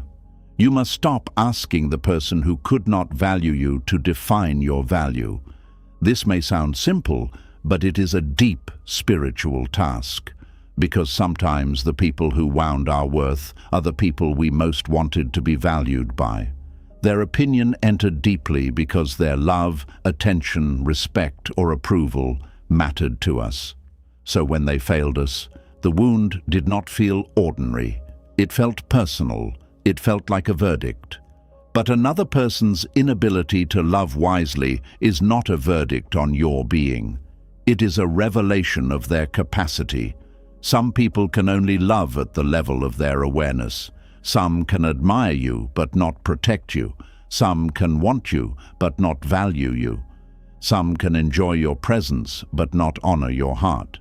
Some can receive your kindness but never understand its cost. If you measure your worth by such people, you will keep shrinking yourself to fit inside their limits. Buddhist wisdom asks you to return to what is real beneath praise and blame. In many teachings, praise and criticism are seen as passing winds. One moment, people approve. Another moment, they reject. One person sees your beauty. Another person overlooks it. One person calls you strong. Another calls you difficult. If you build your worth on these changing winds, your heart will never rest. You will rise and fall according to every voice around you. But true worth must be rooted deeper than other people's changing minds. This does not mean you become cold or detached in an empty way. It means you stop handing your inner value to unstable hands. You can still love. You can still care. You can still feel pain when someone hurts you. But you do not let their blindness become your identity. You do not let their failure become your name. You do not let one moment of being unseen convince you that you are unworthy of being seen. The moment your self-worth was wounded may keep returning because it is asking for a new witness. At the time, maybe no one protected you. Maybe no one defended you. Maybe you did not know how to speak. Maybe you froze. Maybe you accepted less than you deserved because you were afraid of losing even the little you had. Maybe you blamed yourself because that felt easier than accepting that someone else was careless with your heart. Now, when the memory returns, it may be giving you a chance to stand with yourself in a way you could not then. You cannot change what happened, but you can change the way you meet the version of you who lived through it. Instead of looking back with shame, look back with tenderness. Instead of saying, "Why did I allow that?" say, "I understand why I did not know what to do." Instead of saying, "I was foolish," say, "I was hoping, trusting, learning, surviving." Instead of saying, "I should have been stronger," say, "I deserved care even when I was not strong." This is how self-worth begins to heal. Not by rewriting the event, but by removing cruelty from the way you remember yourself. Many people continue suffering because they remember themselves through judgment. They do not only remember what others did, they attack the self who was hurt. They say, "I should have known. I should have left. I should not have cared. I should not have believed them." But this turns memory into another injury. The past hurt you once, and now your inner voice keeps hurting you again. Buddhist compassion interrupts this cycle. It teaches you to meet your past self as you would meet a wounded friend. With patience, with softness, with understanding, with truth, but not violence. Self-worth does not return through self-punishment. It returns through self-recognition. You begin to recognize that you were always worthy, even when you were confused. You were worthy when you begged for clarity. You were worthy when you stayed too long. You were worthy when you cried over someone who did not know how to hold your tears. You were worthy when you accepted crumbs because your heart was starving. Your pain may reveal where you forgot your worth, but it does not prove you never had it. There is a difference between losing touch with your worth and losing your worth. You can lose touch with the sky behind clouds, but the sky is still there. You can lose touch with your breath in panic, but the breath is still possible. You can lose touch with your dignity in a painful relationship, but dignity is not destroyed. It waits beneath the confusion. It waits for you to return. Your memory keeps returning to the moment your self-worth was wounded because the mind wants to repair the break. But the repair does not happen by going back into the scene and trying to change their behavior. The repair happens by withdrawing your worth from that moment. It happens when you say, "What happened there was painful, but it is not the place where my value lives." It happens when you stop visiting the wound as if your identity is still trapped inside it. This is why the present moment is so important in Buddhist practice. The past says, "You were not chosen." The present says, "You are breathing now." The past says, "You were rejected." The present says, "You are here now." The past says, "You were made small."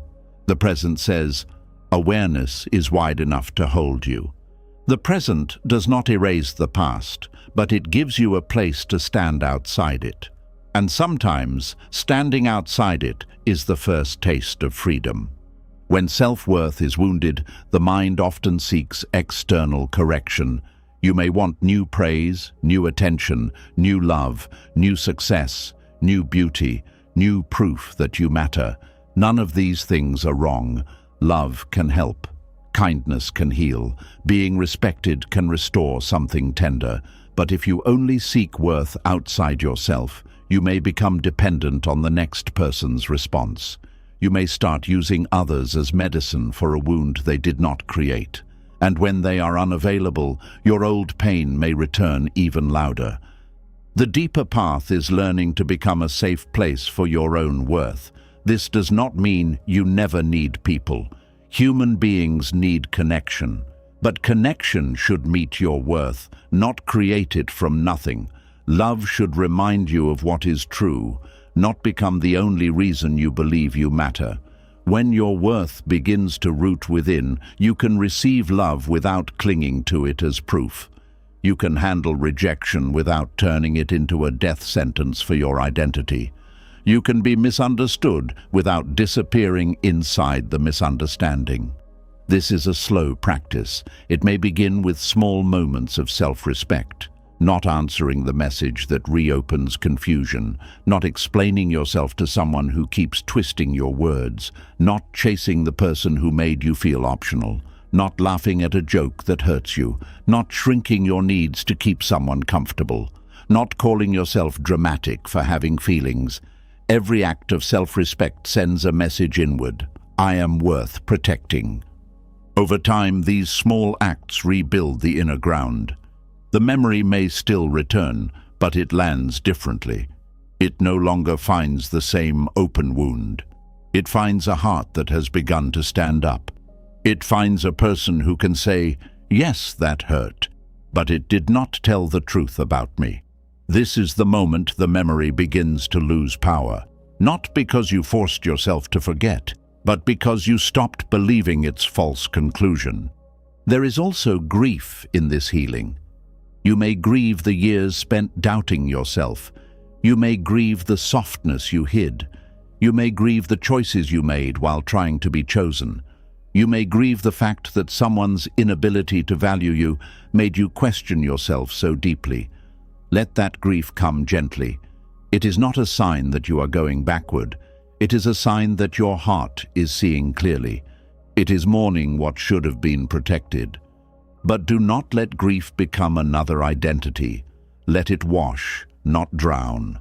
Let it soften, not define. Let it teach you what needs care. The purpose of grief is not to keep you bent forever. It is to help you honor what mattered, so you can rise with more honesty. Buddhist wisdom would remind you that the self you are protecting is not fixed in the way the ego thinks it is. You are not a solid wound. You are not one story. You are not one rejection. You are not one moment of being unseen. You are a changing, breathing process. You are capable of new awareness, new choices, new tenderness, new strength. The memory may try to freeze you at the moment of pain, but life is still moving through you. This matters because self-worth wounds often freeze time.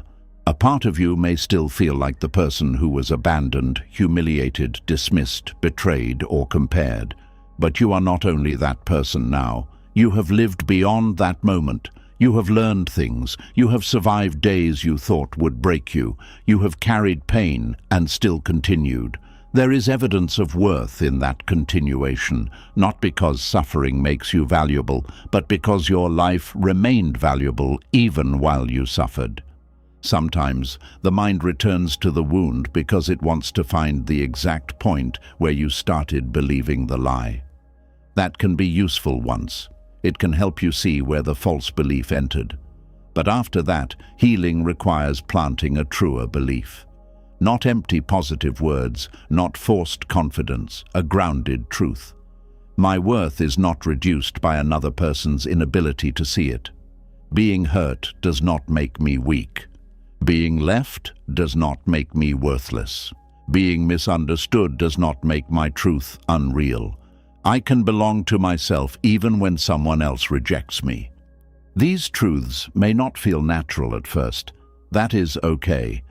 A wounded mind often trusts pain more than truth because pain has been repeated more often. So you repeat truth gently, not loudly, not desperately. Gently, like watering dry soil. Every time the memory returns, you bring a little truth to it. Every time shame rises, you answer with compassion. Every time your mind says, "This proves something is wrong with me," you say, "No, this proves something hurt me, and I am learning to heal." This is how the wound becomes a doorway to wisdom. Not because the pain was good, not because you needed to be hurt, but because now, through awareness, You can see where you gave your worth away. You can see where you confused being wanted with being valuable. You can see where you allowed another person's treatment to become your inner truth. And once you see this, you can begin returning what never belonged to them. Your worth belongs with you. It belongs in the quiet center that no praise can fully create and no rejection can fully destroy. It belongs in the part of you that can witness joy and sorrow without becoming either one. It belongs in the breath that keeps arriving without asking whether you deserve it. It belongs in the awareness that can hold your pain with kindness. This is not arrogance. This is spiritual steadiness. The person who wounded your self-worth may never understand the depth of what they touched. They may never know how long their words stayed with you. They may never realize how their silence became an echo in your mind. But you can know. You can know without staying trapped. You can know without making them the keeper of your healing. You can know and still choose to stop carrying their blindness as your burden. So when the memory returns to that moment, pause. Do not follow it blindly. Do not let it pull you back into the old conclusion. Ask gently, what is this memory trying to make me believe about myself? Then answer from wisdom, not fear. It is trying to make me believe I was not enough, but that is not the truth. That was a wound speaking. Breathe. Feel your body. Return to now. Let the memory be seen without letting it become your name.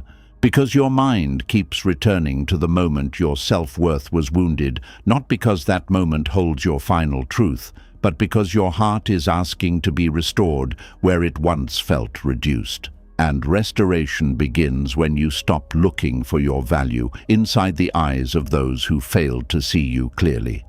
It begins when you stop treating one painful moment as the judge of your whole being. It begins when you finally tell yourself, with calm and patient honesty, what happened hurt me, but it did not define me. I was worthy before it happened.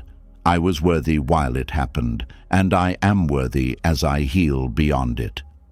And once you begin to see that your memory often returns to the moment your self-worth was wounded, another important question rises quietly. What are you supposed to do with the memory when it appears? Do you push it away? Do you pretend it never happened? Do you force yourself to be fine, or do you keep thinking about it until it finally stops hurting? This is where Buddhist wisdom becomes gentle but very clear. There is a difference between remembering pain and feeding pain. One can bring understanding. The other keeps the wound alive. Some memories come back softly, others come back like a hand pressing on an old bruise. You may be doing something ordinary, and suddenly the past enters the room. A face returns, a sentence returns, a feeling returns, your chest changes, your breath shortens, your mood shifts, and before you even notice it, your mind is no longer here. It has stepped back into that same place where something inside you once felt unsafe, unwanted, unheard, or unworthy. But the memory itself is not always the enemy. This is important. Buddhist wisdom does not teach you to hate your memories. It does not ask you to fight your mind as if your thoughts are monsters. It asks you to see clearly. A memory can appear, and you can meet it with awareness. That is remembering. But when the memory appears and you begin adding stories, arguments, blame, shame, revenge, longing, fear, and identity to it, that is feeding. Remembering is when the wound knocks. Feeding is when you invite it in, give it a chair, serve it food, and let it speak for the whole night. There is a clean kind of remembering. It says, "This happened. It hurt.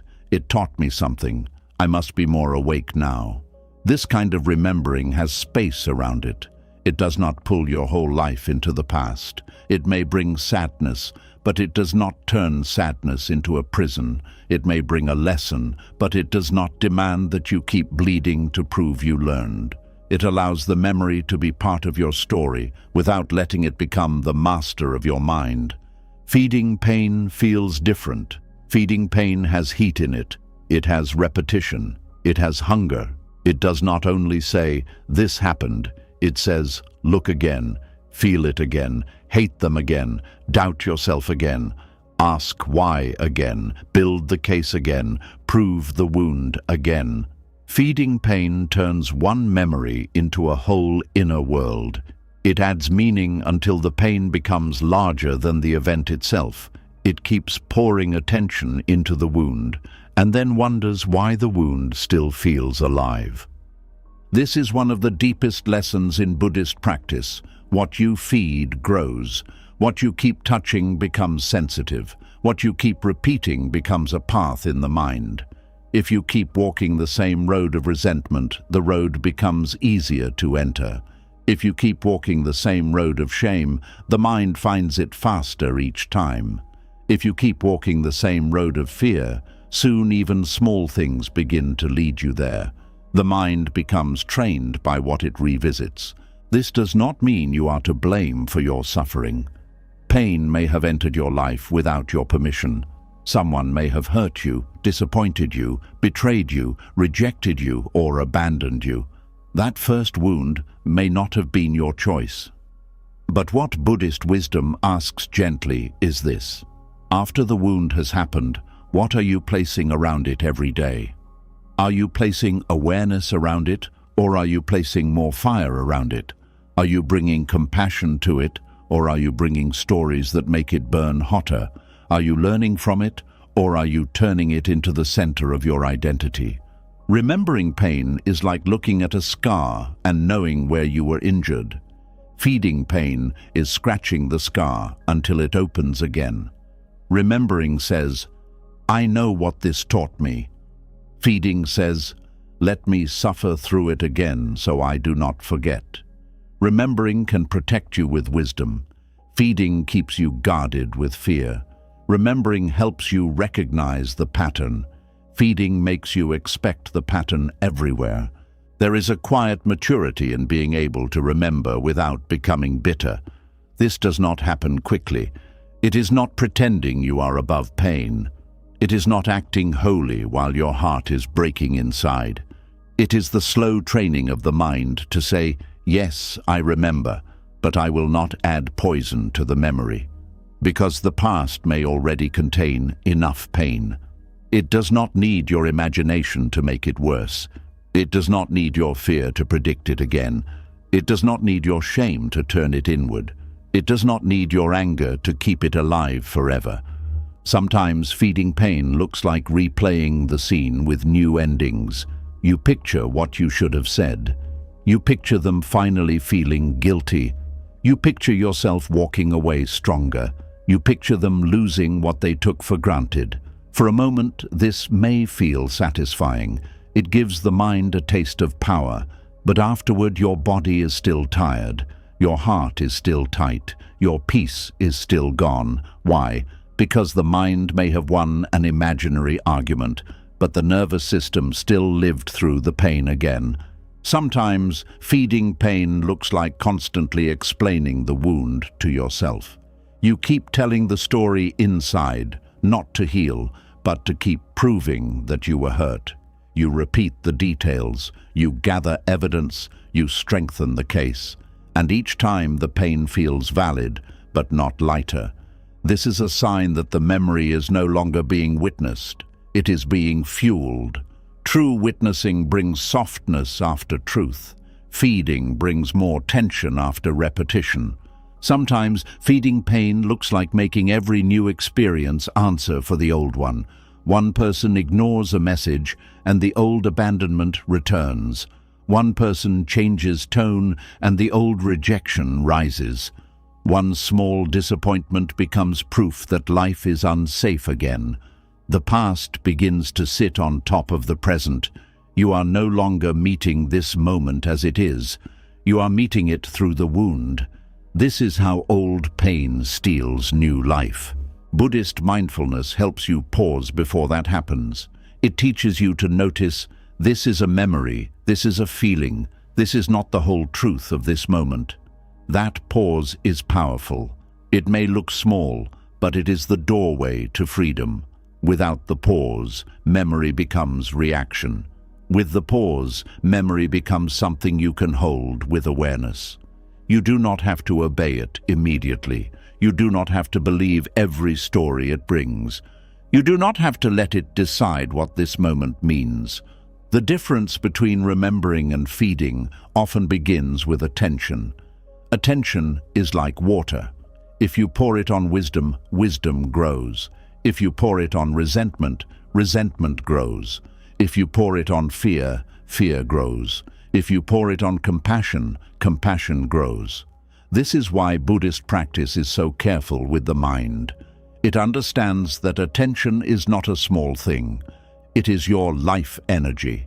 Wherever you place it again and again becomes the shape of your inner world. When a painful memory appears, the first step is not to panic. Panic says, "Why am I still thinking about this? I should be over it." That reaction adds another layer of suffering. Now you are not only feeling pain, you are judging yourself for feeling pain. Instead, meet the memory with calm recognition. This is pain arising. This is the old wound visiting. This is the mind remembering. These words create space. They remind you that something is happening inside you, but it is not all of you. Then ask yourself gently, what happens if I do not feed this? Not, how do I destroy it? Not, how do I force it away? Just, what happens if I do not add more to it? The memory may still be there. The sadness may still be there. But without your added stories, it may begin to lose some of its weight. A flame needs fuel. Pain needs repeated attention, repeated meaning, repeated identification to stay intense. When you stop feeding it, it may not disappear immediately, but it begins to burn differently. This is where many people misunderstand letting go. They think letting go means the memory never returns, but letting go often means the memory returns, and you no longer serve it a full meal. It returns, and you do not build a whole night around it. It returns, and you do not let it insult your worth. It returns, and you do not turn it into a prophecy about the future. It returns, and you breathe. It returns, and you stay here. It returns, and you let it pass like weather, not truth carved in stone. There is a Buddhist image that can help here. A thought is like a visitor at the door. You cannot always stop visitors from arriving, but you can decide which ones you invite to stay. Painful memory may knock. You can open the door with awareness and say, "I see you." But you do not have to let it walk through every room of your inner house. You do not have to let it sleep in your bed, eat at your table, and speak through your mouth. Seeing is not the same as surrendering. Remembering pain can be wise when it protects your boundaries. If someone showed you who they are, remembering that can keep you from returning to the same harm. If a situation drained you, remembering that can help you choose differently. If a pattern cost you your peace, remembering that can help you honor your growth. This is healthy memory. It carries information, not poison. It says, be awake. It does not say, be afraid of everything. It says, respect what you learned. It does not say, never soften again. Feeding pain, on the other hand, turns lessons into walls. It says, because one person lied, no one can be trusted. Because one person left, love is unsafe. Because one person ignored you, your needs are too much. Because one person made you feel small, you must never be vulnerable again. This is not wisdom. This is fear wearing the clothing of wisdom.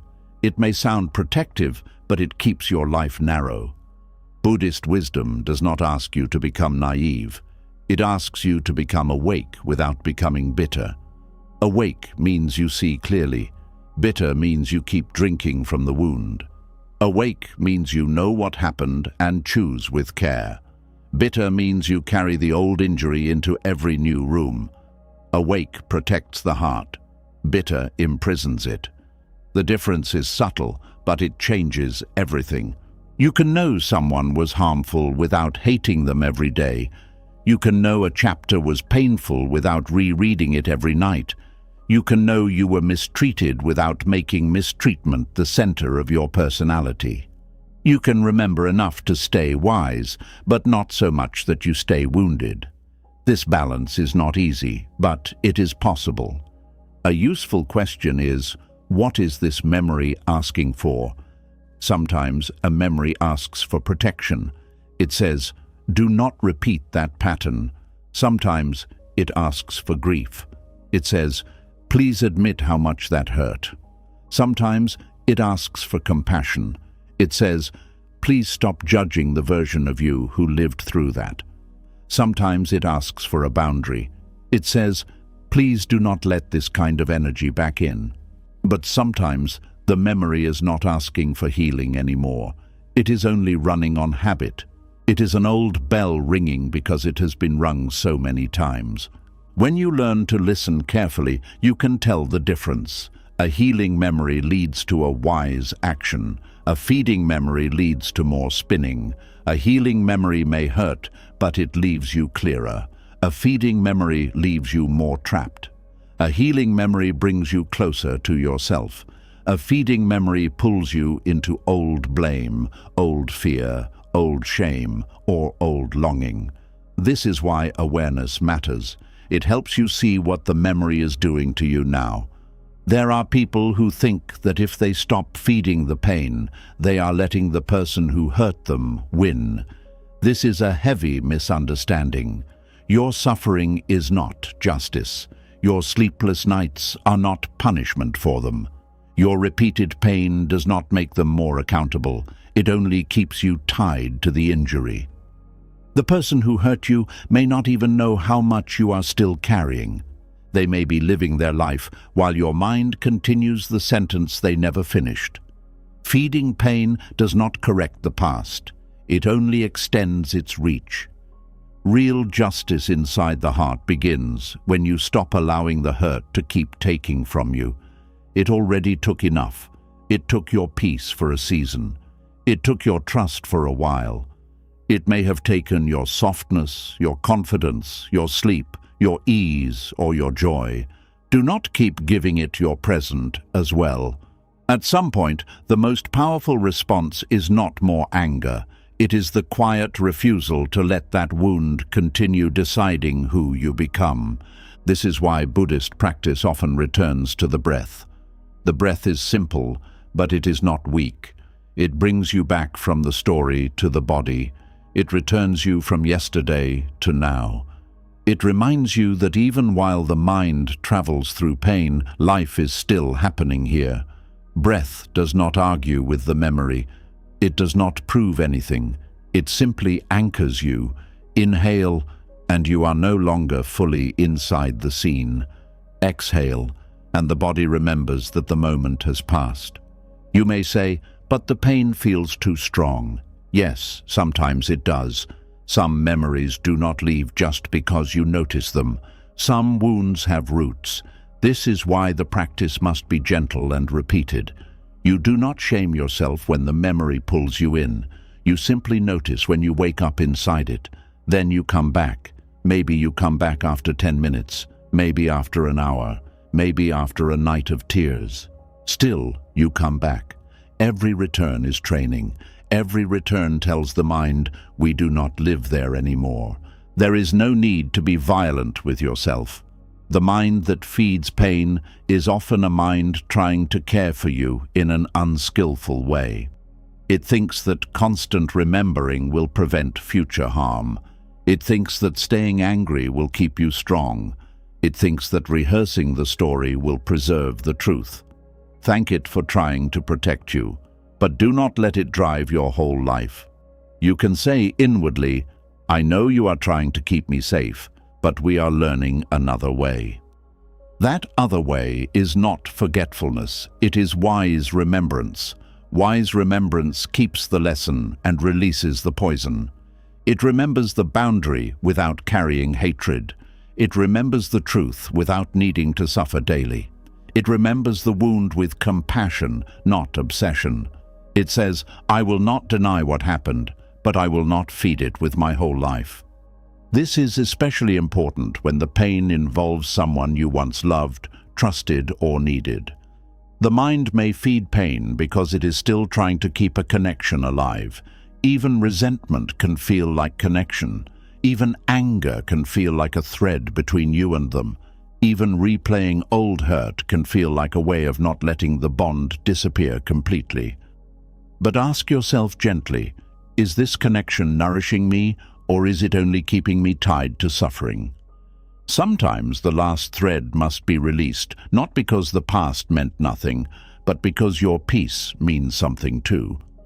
Remembering with wisdom allows love and pain to have their proper place. It lets you say, I cared deeply and I was hurt deeply. Both can be true. Feeding pain tries to make one truth destroy the other. It says, if I cared, I must keep hurting. Or, if I heal, it means I never cared. But this is not true. Healing does not erase love. It cleans the wound around it. Healing does not make the past meaningless. It makes the present livable. There is also a difference between feeling pain and feeding pain. Feeling pain is honest. Feeding pain is adding mental stories that keep the feeling trapped. Feeling says, there is sadness in me. Feeding says, this sadness will never end. Feeling says, that memory hurts. Feeding says, my life is ruined because of it. Feeling says, I miss what I hoped it would be. Feeding says, I will never find anything good again. The first is emotion. The second is a prison built from emotion. When sadness rises, let it be sadness. When grief rises, let it be grief. When anger rises, let it be anger. Do not immediately turn it into a whole identity. Do not decorate it with old conclusions. Do not make it your future. A feeling is a visitor. It can move through if you do not chain it to a story.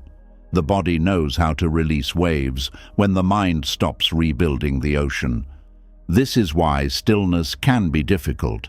When you sit quietly, you may notice how much pain has been fed by mental activity. The mind wants to run. It wants to explain, accuse, defend, predict, compare, and remember. Stillness shows you the difference between the raw feeling and the added story. Under the story, there may be simple hurt.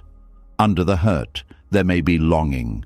Under the longing, there may be a need for safety, love, respect, or rest.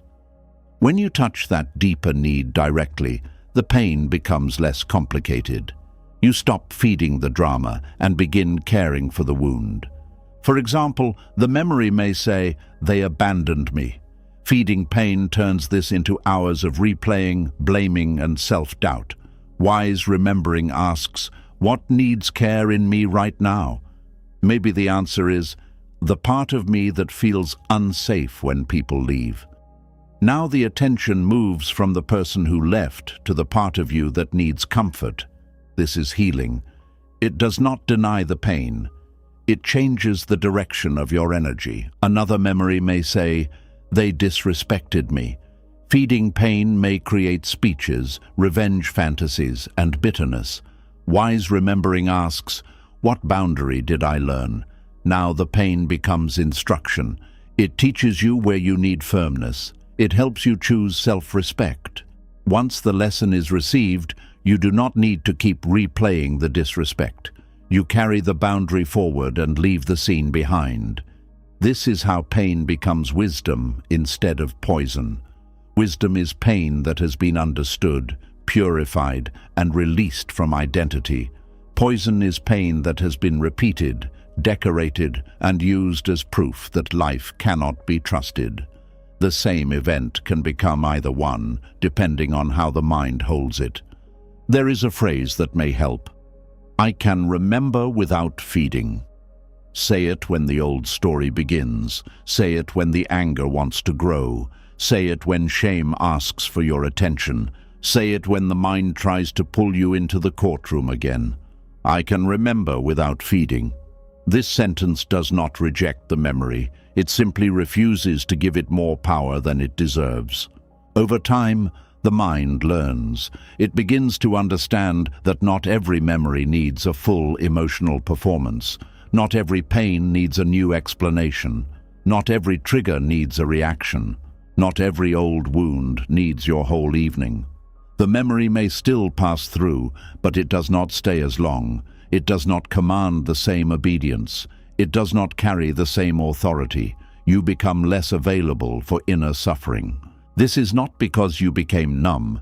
It is because you became free enough to feel without drowning. You became strong enough to remember without returning. You became wise enough to honor pain without worshipping it. That is the Buddhist difference. Pain is part of life. Feeding pain is optional, though it may take practice to stop. Memory is part of being human. Turning memory into identity is the suffering we are learning to release. And maybe this is where the heart finally exhales. You do not have to erase your past to be peaceful. You do not have to pretend the wound never happened. You do not have to become someone who never feels sadness when certain memories come. You only have to stop feeding what is asking to fade. You only have to stop adding fresh fire to old ashes. You only have to stop making every return of the memory a reason to live inside it again. So, when pain visits, meet it with awareness. Let it stand in the light. Ask what lesson it carries. Ask what part of you needs care. Take the wisdom. Offer compassion. Then release the extra story. Release the blame that no longer protects you. Release the shame that was never yours to keep. Release the need to keep proving that the wound was real. It was real. You know it was real. Now let your healing be real too. Because remembering pain is not the problem. Remembering can make you wise, careful, honest, and awake. Feeding pain is what keeps the mind trapped, the heart tired, and the past alive in places where life is trying to begin again. Buddhist wisdom does not ask you to forget. It asks you to stop feeding the suffering that grows around memory. And when you learn this difference, something inside you becomes lighter. The past may still exist, but it no longer eats from your hands. And once you understand that remembering pain is not the same as feeding pain, you begin to see the next hidden layer of suffering. Because pain does not only become stronger when you feed it with attention, it also becomes more dangerous when the ego begins to build a self around it. At first, the wound is something that happened to you. Then, slowly, if you are not mindful, it becomes the story you tell about yourself. And before you know it, you are no longer saying, "I was hurt." You are saying, "This is who I am now." There is a quiet way suffering enters the personality.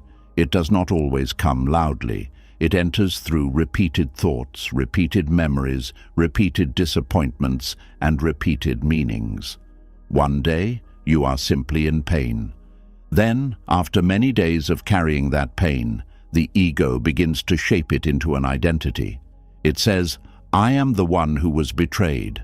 I am the one who was abandoned. I am the one who always gives too much. I am the one nobody understands. I am the one who never gets chosen. I am the one life keeps hurting." And once suffering becomes an identity, healing begins to feel like losing yourself. This is one of the most subtle traps of the human mind. The ego does not only attach to pride, success, beauty, intelligence, status, or being right. The ego can also attach to pain. It can attach to the wound because the wound gives it a clear shape. It can attach to suffering because suffering gives it a story. It can attach to being wronged because being wronged gives it a place to stand. It can attach to sadness because sadness feels familiar, deep, and meaningful. The ego does not always care whether an identity is joyful or painful. It only cares that it has something solid to call me. Buddhist wisdom teaches that much of our suffering comes from clinging to a fixed idea of self. We take passing experiences and say, "This is me." We take temporary feelings and say, "This is my truth." We take painful moments and build a permanent name from them, but feelings move, thoughts move, memories move, even the body changes. Yet the ego wants to freeze one moment and turn it into a whole identity. It takes one wound and says, "This is the proof of who you are." That is where inner suffering becomes deeper than the original pain. There is a big difference between acknowledging your pain and becoming your pain. Acknowledging says, "This hurt me." Becoming says, "I am damaged beyond peace." Acknowledging says, "I went through betrayal." Becoming says, "I am someone who can never trust again." Acknowledging says, "I was not treated with care." Becoming says, "I am not worth careful love." Acknowledging opens the door to healing. Becoming locks you inside the wound and calls the wound home. The ego turns suffering into identity because identity feels safer than uncertainty. If you can define yourself through pain, you do not have to face the open question of who you are becoming. If you say, "I am just someone who gets hurt," then you do not have to risk hoping again. If you say, "I am broken," then you do not have to step into the frightening work of rebuilding. If you say, "This is just how life treats me," then you do not have to enter the unknown space where life may treat you differently, and you may have to learn how to receive it. This is why some people protect their pain without realizing it. They say they want peace, but when peace begins to arrive, they feel uneasy. They say they want to heal, but when healing asks them to release the old story, they feel exposed. Because the story has been giving them something. It may have given them explanation. It may have given them sympathy. It may have given them a reason to stay guarded. It may have given them a sense of being special in their suffering. It may have given them a way to understand why they are the way they are. Letting go of suffering can feel like losing the map, even if the map only leads in circles. The ego is clever. It can make suffering feel noble. It can say, "Because I suffered, I am deeper than others." It can say, "Because I was hurt, I understand life better than people who are happy." It can say, "Because I have endured so much, my pain makes me different." There may be some truth hidden there. Pain can deepen compassion. Pain can make you wiser. Pain can open your eyes. But the ego takes this truth and twists it. Instead of allowing pain to become wisdom, it turns pain into superiority, bitterness, or a permanent costume. Then the person does not simply learn from suffering.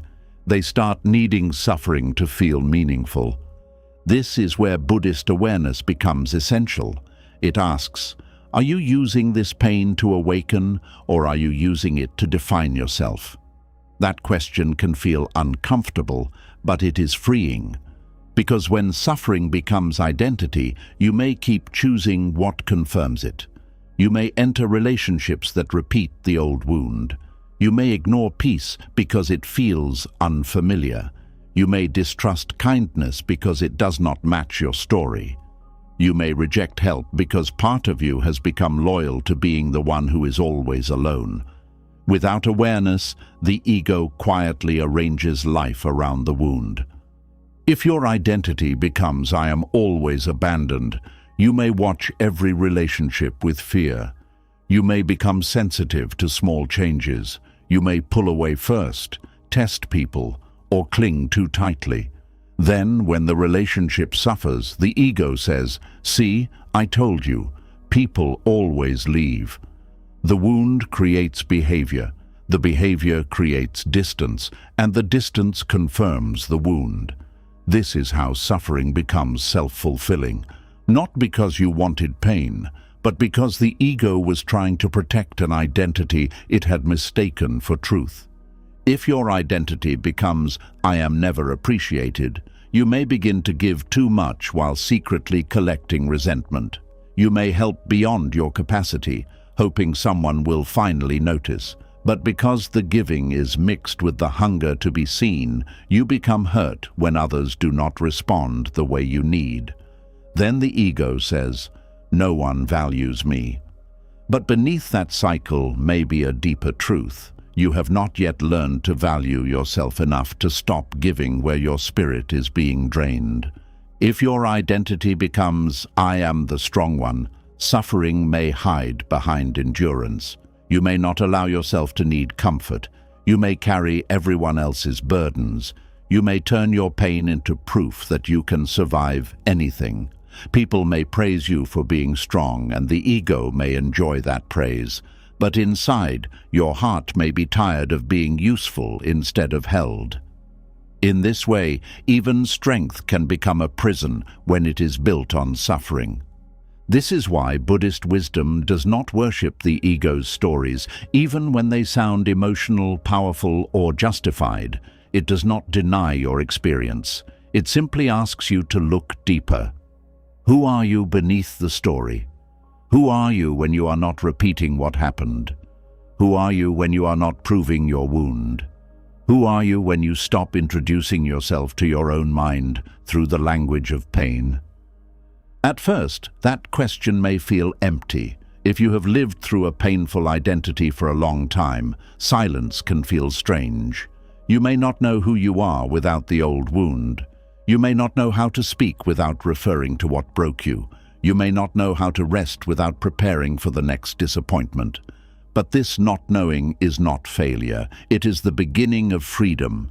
It is the space where the ego's fixed story begins to loosen and a deeper, quieter self begins to breathe. The ego loves labels because labels feel stable. Victim, survivor, rejected one, unlucky one, misunderstood one, the one who loves too much, the one who never gets love back. Some labels may describe a season, but they are dangerous when they become a home. Even a label that sounds empowering can become limiting if you cling to it too tightly. You may have survived pain, but you are more than a survivor. You may have been wounded, but you are more than wounded. You may have been rejected, but you are more than rejected. Life is wider than the name suffering gives you. Buddhist teaching often points toward non-self, not as a way to erase your humanity, but as a way to free you from narrow identity. It asks you to see that what you call me is often a moving collection of feelings, memories, habits, fears, desires, and stories. When you see this clearly, you stop treating every thought as a command. You stop treating every feeling as a final truth. You stop treating every memory as your name. You begin to understand, this is arising in me, but it is not all of me. That one shift can change your life. Instead of saying, I am broken, you say, a feeling of brokenness is arising. Instead of saying, I am unwanted, you say, the old fear of being unwanted is here. Instead of saying, I am angry, you say, anger is moving through me. This may sound small, but it creates space between awareness and identity, and in that space, freedom grows. The pain can be present without becoming your entire self. The ego turns suffering into personal identity by repeating the same emotional sentence until the mind believes it. It does not happen in one day. It happens through daily inner language. This always happens to me. Nobody stays. I am too much. I am not enough. People only use me. I should not trust anyone. These sentences may feel like protection, but they become programming. The mind hears them and starts searching life for proof. The body hears them and stays tense. The heart hears them and closes before love even arrives. This is why your inner language matters. It is not just talk. It is the way you shape the house you live in inside yourself. If every room is named after pain, where will peace sit? If every mirror reflects the old wound, how will you see your present face clearly? If every future possibility is judged by past suffering, how will life surprise you? You do not have to lie to yourself. You do not have to say everything is fine when it is not. But you must stop speaking as if the wound is your final truth. A wiser sentence may sound like this: I have been hurt, but I am still learning to open wisely. I have been disappointed, but I am not condemned to disappointment. I have carried pain, but pain is not the whole of me. I have lost parts of myself before, but I can return. These sentences do not deny suffering. They loosen its identity. They leave room for movement. They allow healing to enter. One reason the ego clings to suffering is that suffering can attract recognition. When you have not been seen in your joy, you may learn to be seen through your pain. When people only ask about you when you are struggling, pain becomes the place where attention gathers. When your strength is ignored but your wounds are noticed, the ego may begin to hold the wound up like proof. Look, I matter. Look, something happened to me. Look, I deserve care. This is deeply human.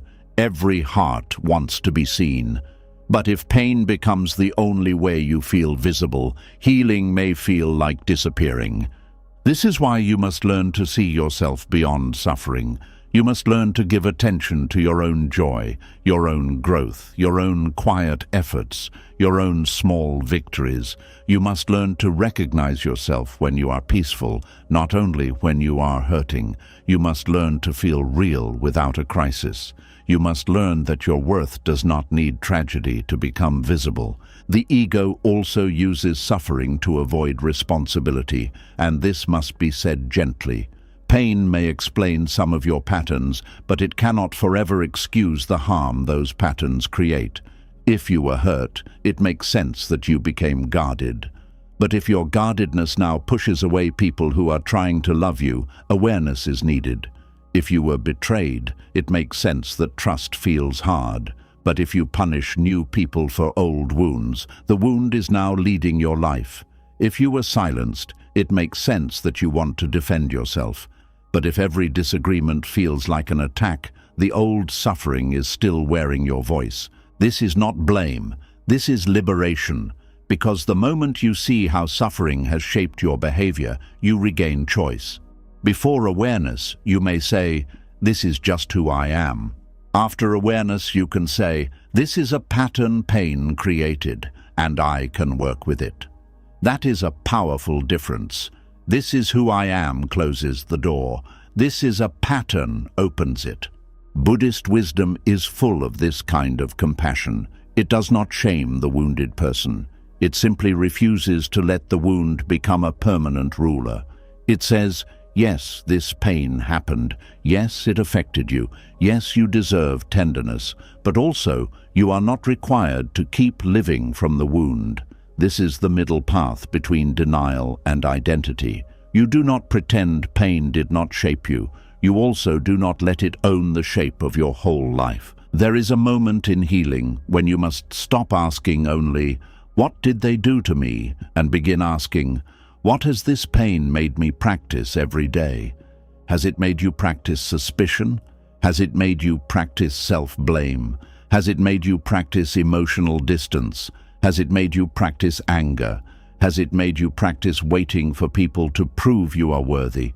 Whatever you practice becomes stronger. If suffering has become your identity, it is often because the mind has practiced that identity for a long time. The good news is that a new practice is possible. You can practice being present. You can practice telling the truth without becoming the wound. You can practice receiving kindness without searching for danger immediately. You can practice boundaries without hatred. You can practice sadness without making it your name. You can practice self-respect in small choices. You can practice returning to the breath when the ego wants to return to the story. This practice will not always feel natural at first. The ego may resist. It may say, "If I stop being the hurt one, then what was all that pain for?" But pain does not need to become identity to have meaning. Pain can be honored through wisdom. It can be honored through compassion. It can be honored through choosing differently. It can be honored through becoming more awake. You do not honor suffering by staying loyal to it forever. You honor it by allowing it to teach you and then letting it stop controlling you. The ego may also fear that if you release the identity of suffering, Others will not understand what you went through. But your healing does not erase the truth. You can heal and still know what happened. You can be peaceful and still acknowledge the wound.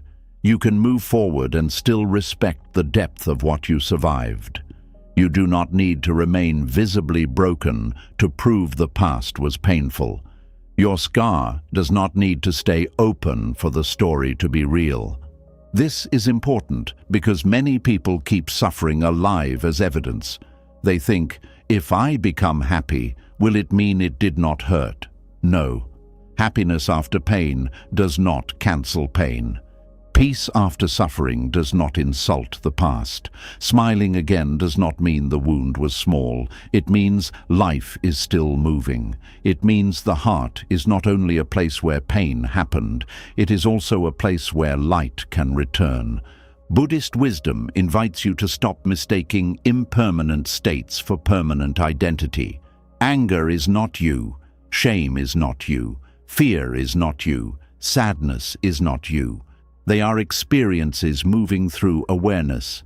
They may be strong, they may stay longer than you want, but they are still not the whole sky. When a storm covers the sky does not become the storm. In the same way, when suffering covers the mind, your being does not become suffering. This is why meditation can be so healing. In stillness, you start to see thoughts arise and pass. You see sadness arise and pass. You see the ego offer old names and old roles. This is me, this is my pain, this is my story. But if you sit long enough with compassion, you begin to notice there is something aware of the story, something that sees the pain, something that watches the ego build and rebuild the identity. That awareness is not trapped in the story, that awareness is the doorway out.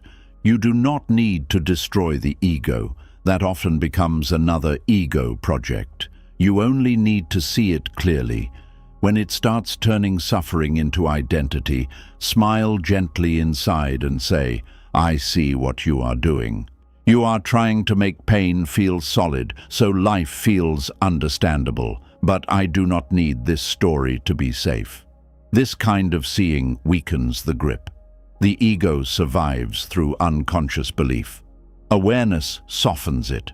A practical way to notice this is to listen for the words always and never. I always get hurt. People never choose me. Nothing ever works for me. I can never trust again. These words are often signs that pain has become identity. They take a painful pattern and turn it into a life sentence. When you hear them inside, pause. Do not attack yourself. Just soften the sentence. This has happened before, and it hurt. Trust is difficult for me right now. I am learning to choose differently. I am healing from old disappointment. Softer language gives the heart room to change. Another sign is when peace feels boring and pain feels meaningful. If calmness makes you restless, the ego may have become used to drama as proof of aliveness. If healthy love feels strange, the ego may miss the emotional highs and lows of suffering. If you feel empty when you are not worrying, the identity may have been built around struggle. This does not mean you are broken. It means your system needs time to learn that peace is not emptiness. Peace is not the absence of life. Peace is life without the constant wound at the center. The ego can even turn healing into identity. It can say, I am the spiritual one.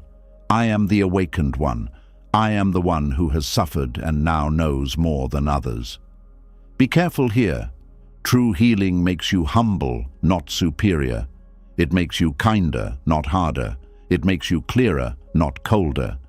If your pain has made you look down on others, the ego is still using suffering.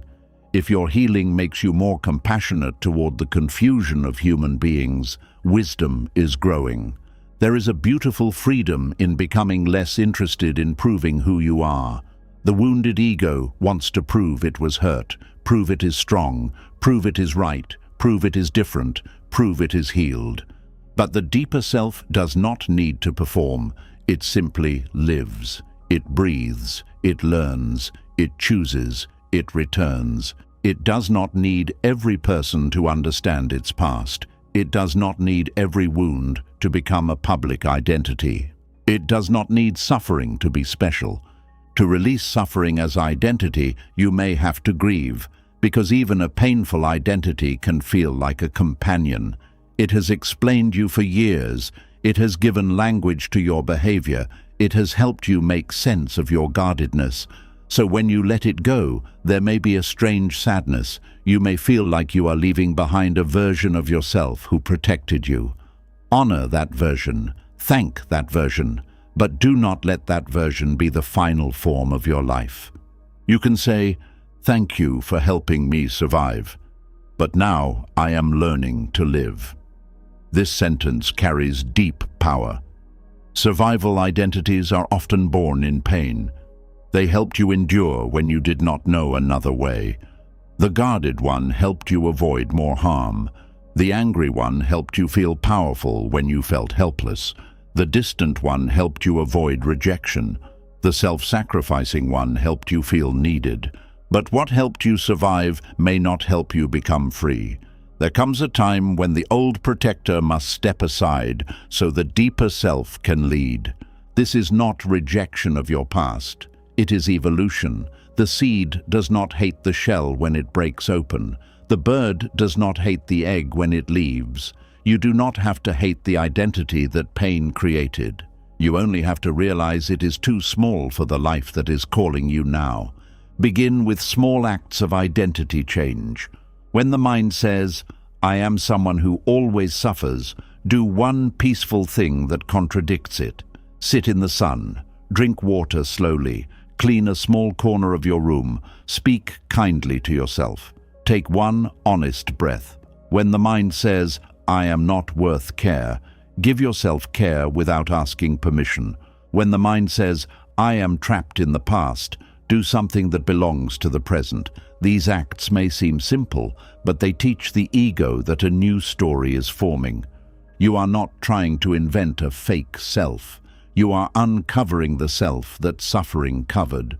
There is a part of you beneath the wound that is not obsessed with the past, a part that can laugh, a part that can love wisely, a part that can be still, a part that can create, a part that can forgive without losing boundaries, a part that can remember without feeding, a part that can say, "Pain visited me, but it is not my name."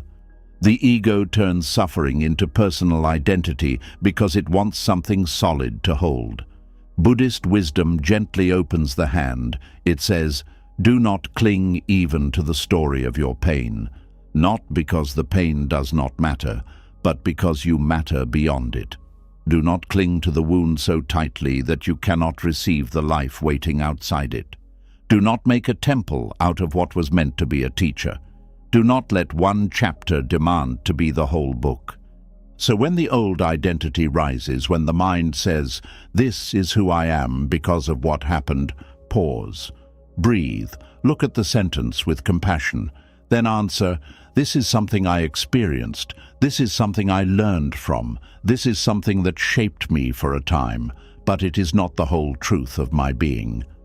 Let that answer settle slowly. Let it be repeated not as a performance, but as practice, because suffering becomes a prison when the ego turns it into a name, a role, a personality, and a home.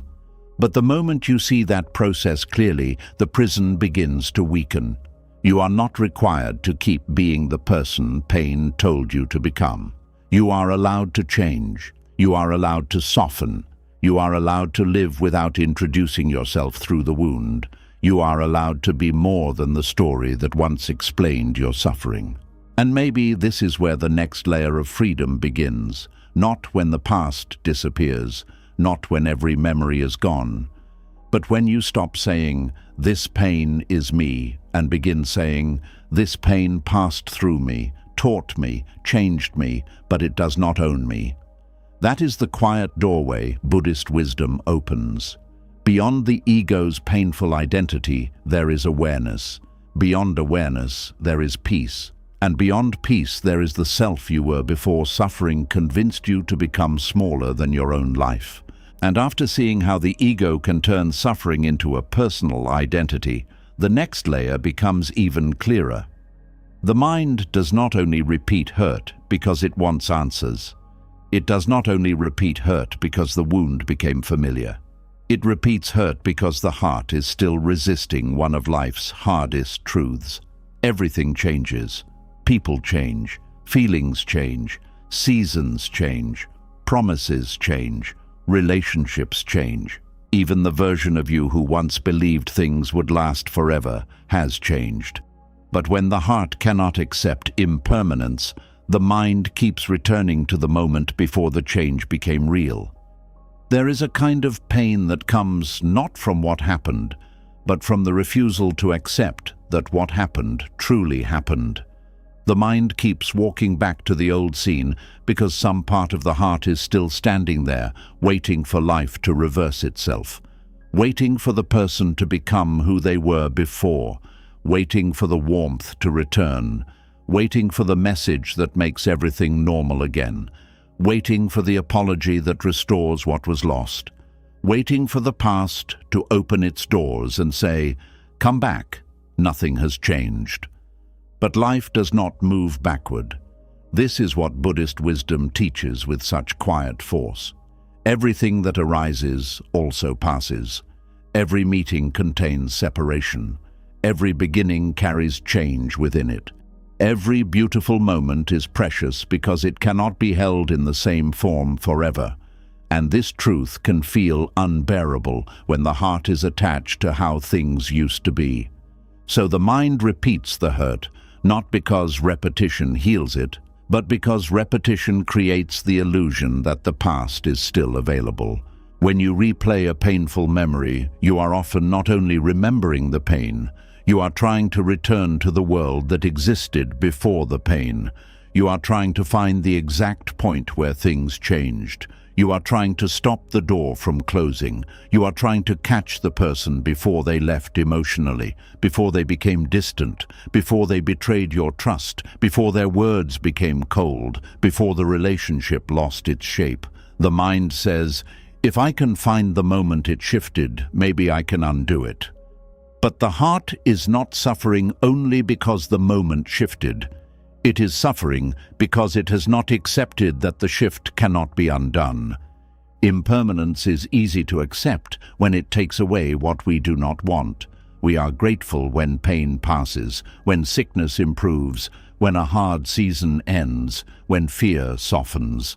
But impermanence becomes difficult when it touches what we love, when a bond changes, when affection fades.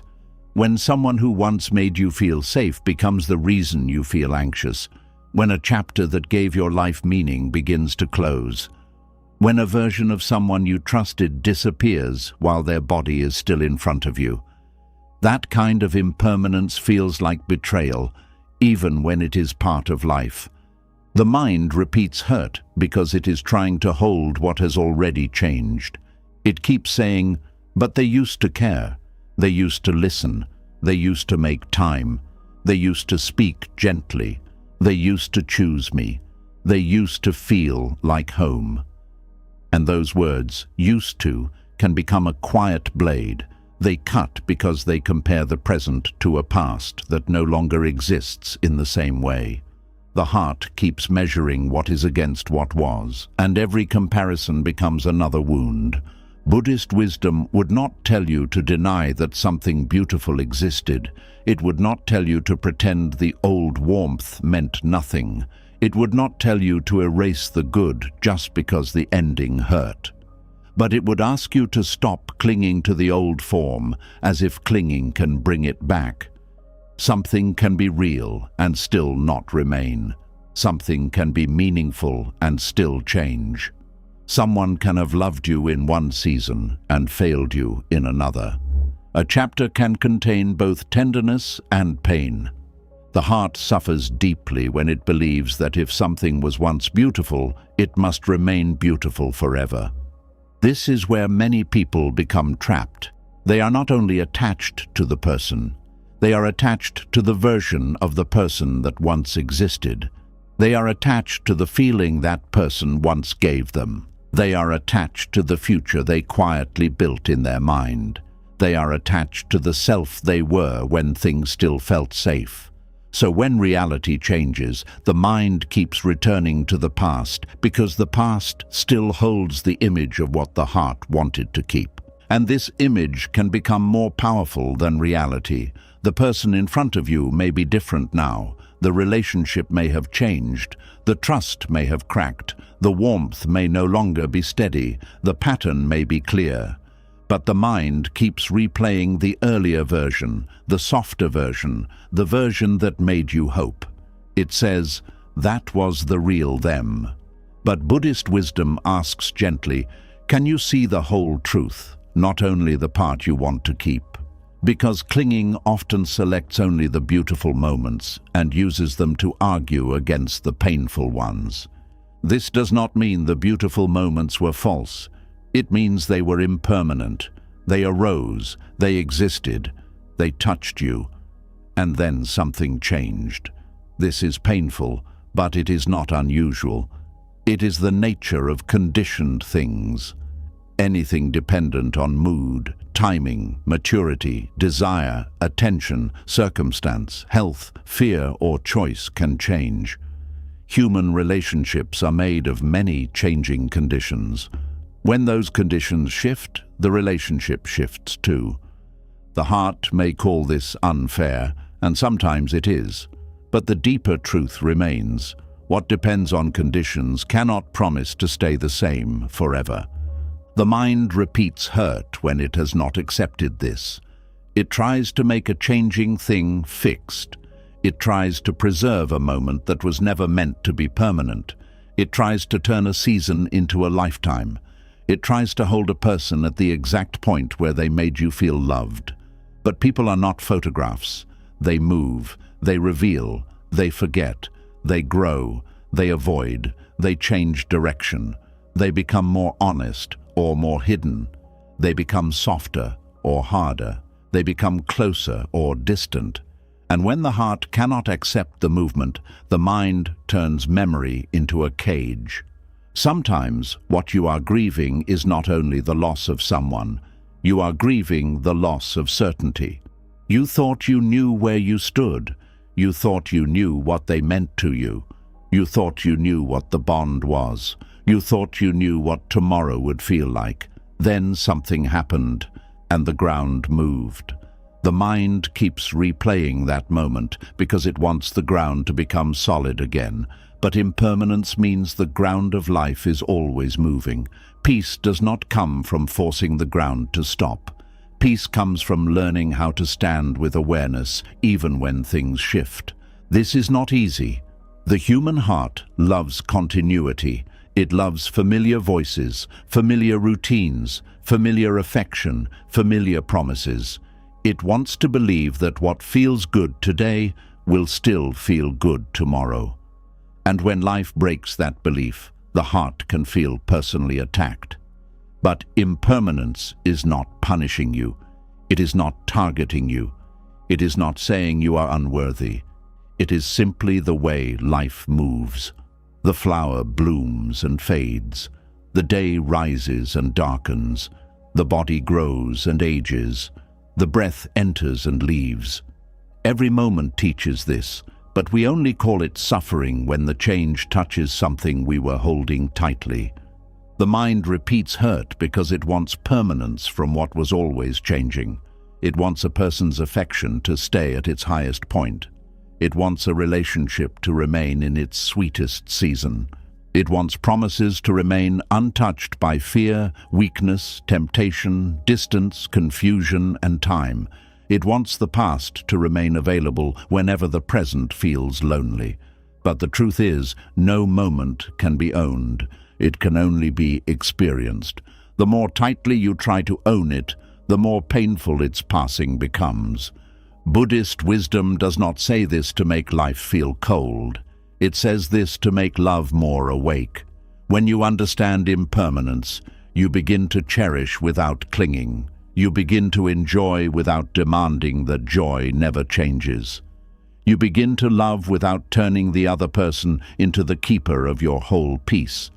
You begin to see that every moment is precious, not because it will last forever, but because it is here now. This changes the way you hold life. Your hand becomes open, not because you do not care, but because you care without trying to imprison what is alive.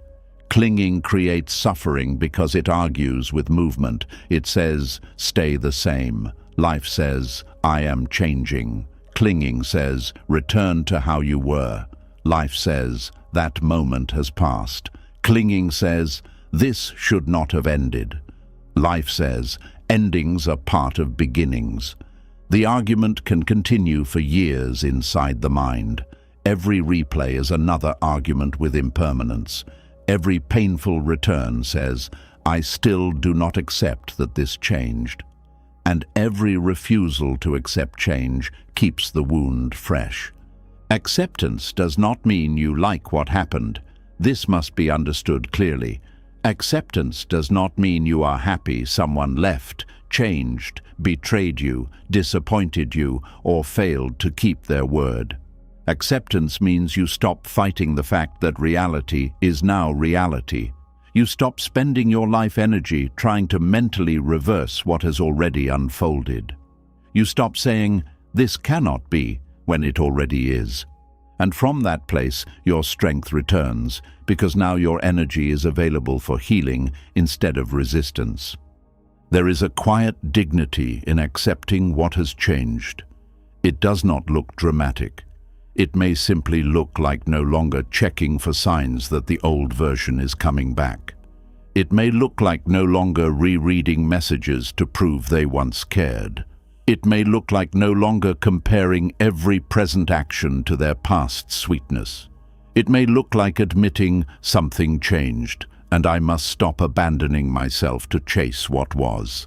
That admission may hurt, but it is honest, and honesty is the beginning of freedom. The mind often fears acceptance because it thinks acceptance will make the loss final. But the loss is already final in the ways that matter. Your refusal to accept it does not keep it alive. It only keeps you suspended. It keeps you between what was and what is, unable to return and unable to move. This in-between place is exhausting. You are not fully in the past, but you are not fully present either. You keep one hand on the old door and one foot in your current life. No wonder you feel tired. Impermanence asks you to place both feet in the present, even if the present is not what you wanted. It asks you to stop living with your heart turned backward. It asks you to meet life as it is now, not as it was when it made more sense to you. This is where suffering begins to soften, not because the past becomes less meaningful, but because the present becomes real again. When the heart has not accepted impermanence, it often turns memory into a shrine. It preserves every detail, the tone of a voice, the first kindness, the old laughter, the message that once made you feel chosen, the place where things felt pure, the moment before distance entered. There is nothing wrong with remembering beauty, but when memory becomes a shrine, you may begin worshipping what cannot return. You may kneel before a past season and forget that your life is still asking to be lived. Buddhist wisdom would ask you to bow to the past, not live there. Bowing means honoring what it gave you. Living there means refusing to leave. Bowing says, thank you for what was real. Living there says, I cannot be whole unless this returns. Bowing is love with awareness. Living there is attachment with suffering. The difference matters. There are people who cannot release old hurt because releasing it means accepting that the person they loved is no longer who they hoped they were. That is a deep grief. It is one thing to lose someone physically. It is another thing to lose the image of them inside your mind. You may still see their face, but the innocence is gone.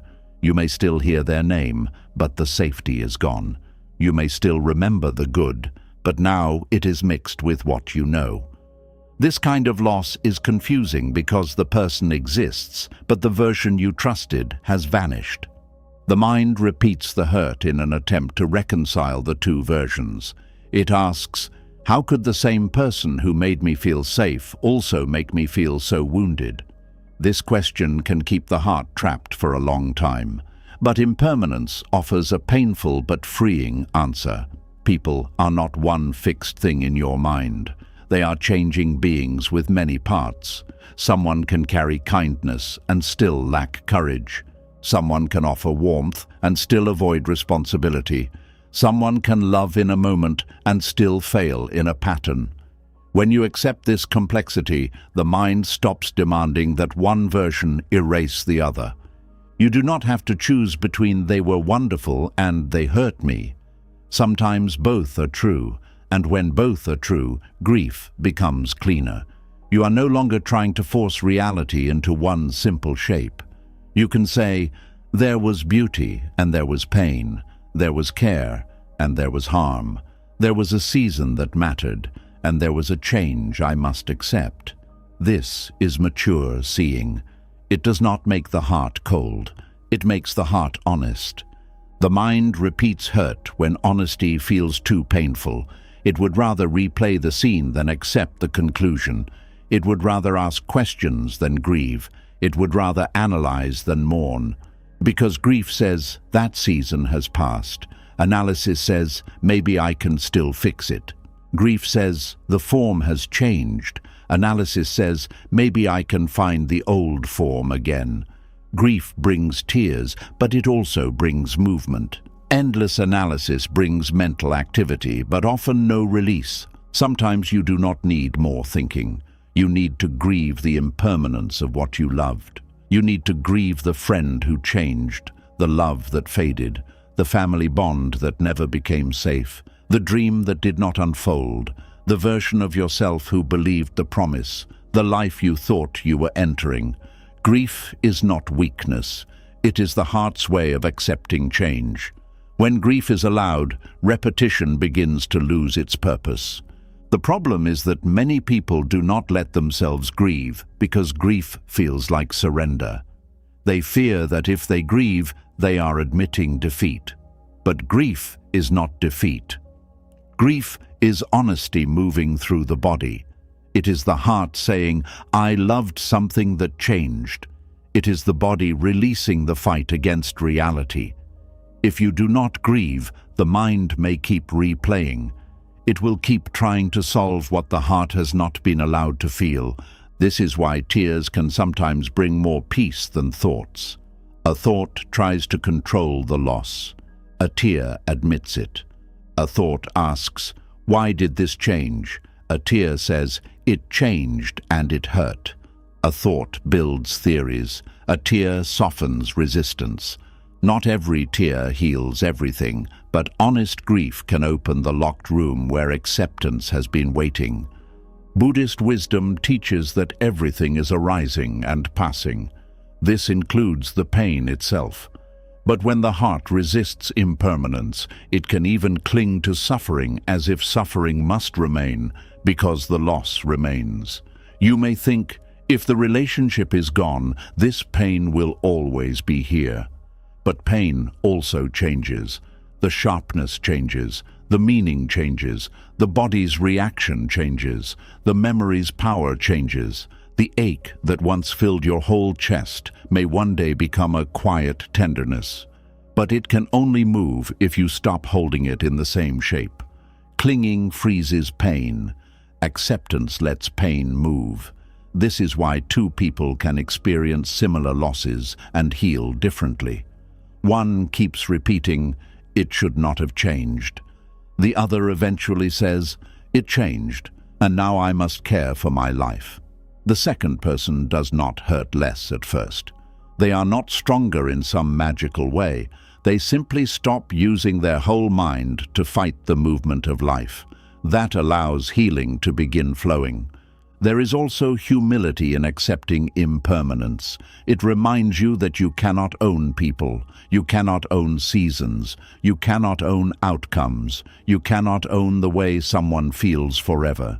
You can show up. You can love. You can choose wisely. You can speak honestly. You can build trust. But you cannot freeze another person's inner world. This truth may feel frightening, but it can also make you more respectful. You stop trying to control life through fear. You begin to meet life through presence. When the mind repeats hurt, it often wants control. It says, if I study the past enough, maybe I can prevent change next time. But no amount of replaying can make life perfectly safe. No amount of overthinking can guarantee that people will never change, leave, fail, or disappoint. The goal is not to become so mentally prepared that nothing can hurt you. The goal is to become so rooted in awareness that when life changes, you do not lose yourself completely. This is the difference between attachment and grounded love. Attachment says, do not change, because I cannot be okay if you do. Grounded love says, I cherish you, but I must also stay connected to myself. Attachment says, your presence is my safety. Grounded love says, your presence is meaningful, but my deepest safety must also be within. Attachment says, if this ends, I end. Grounded love says, if this changes, I will grieve, but I will remain. This is not cold. This is freedom. The mind repeats hurt because it has confused change with personal failure. When someone changes toward you, you may think it means you failed to keep them. When a relationship changes, you may think you failed to be enough. When a dream changes, you may think life has rejected you. But impermanence is not always a judgment. Sometimes things change because conditions change. Sometimes people reveal limits. Sometimes paths separate. Sometimes what once fit no longer fits. Sometimes what you wanted was not able to become what you needed. This does not remove the pain, but it removes some of the shame. Not every ending is proof that you were not enough. Not every change is evidence that you did something wrong. Not every loss is a punishment. Sometimes change is simply change. Painful? Yes. Unwanted? Yes. But not always personal in the way the wounded mind believes. When your heart begins to accept impermanence, the memory may still come, but it comes with less argument. You may remember the old sweetness and feel sadness, but you no longer demand that it return. You may remember the hurt and feel tenderness for yourself, but you no longer live inside the question of how it could have been different. You may remember the person and feel a soft ache, but you no longer build your day around their absence. This is not forgetting, this is acceptance.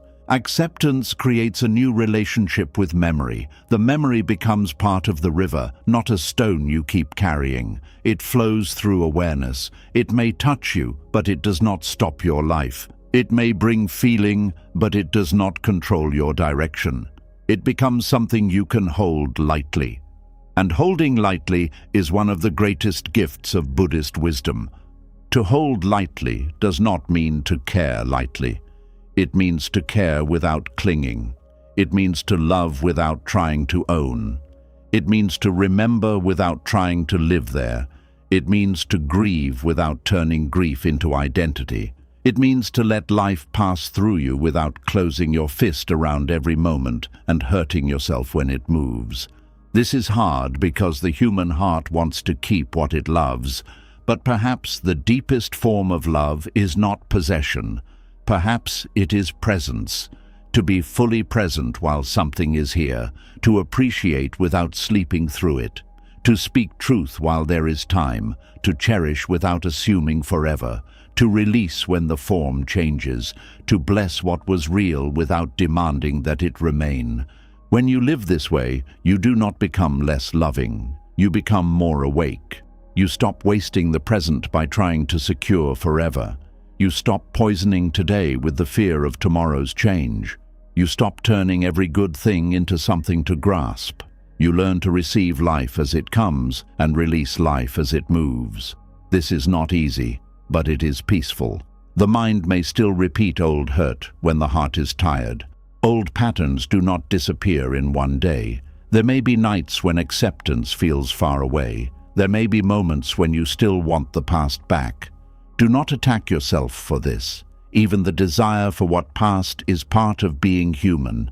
Just notice it. Hold it kindly. Say, "This is longing."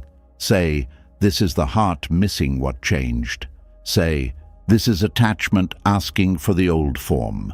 When you name it gently, you no longer drown in it. Then return to the present. Not as punishment, but as refuge. Feel your hands. Feel your breathing. Feel the surface beneath you. Look at what is here now. The present may not be perfect, but it is alive. The past may be beautiful or painful, but it is no longer where your body is. Healing happens where your body is. Peace begins where your breath is. Life continues where your attention returns. This is why the breath is such a powerful teacher of impermanence. Every inhale arises and passes. Every exhale arises and passes. You cannot keep one breath forever. If you try, you suffer. You receive it, and you release it. This is life in its simplest form. Receiving and releasing. Meeting and parting. Beginning and ending. Holding and letting go. The breath teaches what the heart resists. If you watch the breath closely, you learn that release is not failure. The exhale is not a tragedy. It makes room for the next inhale. In the same way, accepting what has passed may create room for what is waiting to enter. The heart may not believe this at first, especially when grief is strong. But life has a way of bringing new air when the old breath is released. You do not have to force yourself to be ready. You only have to stop pretending the past is still present. You can move slowly, you can grieve, you can feel the ache. But you can also begin telling yourself the truth. That moment passed, that version passed, that season passed. I am still here. This truth may hurt, but it also places you back inside your life. The mind repeats hurt when the heart has not accepted impermanence because repetition feels like holding on. But holding on to a memory is not the same as keeping what you lost. It only keeps the pain active. The person is not more present because you suffer. The past is not more alive because you replay it. The old season is not restored because you refuse to release it. You are the one who remains tied. You are the one still standing in the doorway. You are the one being asked gently to step forward. And stepping forward does not mean you stop caring. It means you stop confusing care with clinging. You can carry gratitude for what was beautiful. You can carry wisdom from what was painful. You can carry compassion for the version of you who struggled to accept the change. But you do not have to carry the whole past on your back. You do not have to keep repeating the hurt to prove that the change mattered. It mattered. It changed you. Now, let it also teach you how to release. This is the quiet invitation of Buddhist wisdom. See the changing nature of all things, not to become hopeless, but to become free. When you know things change, you stop sleeping through what is precious. When you know things change, you stop being destroyed by every ending. When you know things change, you stop making pain permanent. When you know things change, you begin to live with softer hands and a steadier heart.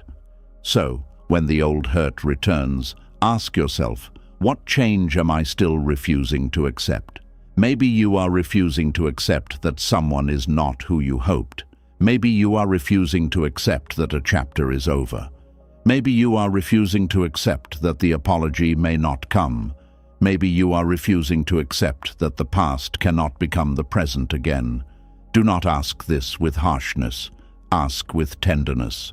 The answer may bring grief, but it will also bring truth. And once truth arrives, let it breathe. Do not cover it with another replay. Do not run back into the old scene. Stay with the truth long enough for the heart to soften around it. Say quietly, "This changed. I did not want it to change, but I can meet this change without losing myself." That is the beginning of real acceptance. Because the mind repeats hurt when the heart has not accepted impermanence. It repeats because it is still trying to hold what moved, restore what passed, and argue with what life has already changed. But the moment you begin to accept that all things arise and pass, the loop starts to weaken. The memory may remain, but the fight begins to end. The hurt may visit, but it no longer becomes your home. And in that gentle surrender, you discover something the clinging mind could never find. Peace was never in making the past stay. Peace was in learning how to open your hand and still remain whole. And now you understand why the same hurt keeps returning. It is not because you are weak. It is not because you enjoy suffering. It is because the mind keeps searching for peace in the place where pain began. It keeps asking for answers, replaying unfinished conversations, returning to the moment your worth was wounded, feeding old memories, turning suffering into identity, and holding on to what has already changed. But Buddhist wisdom reminds us that peace does not come from forcing the past to explain itself.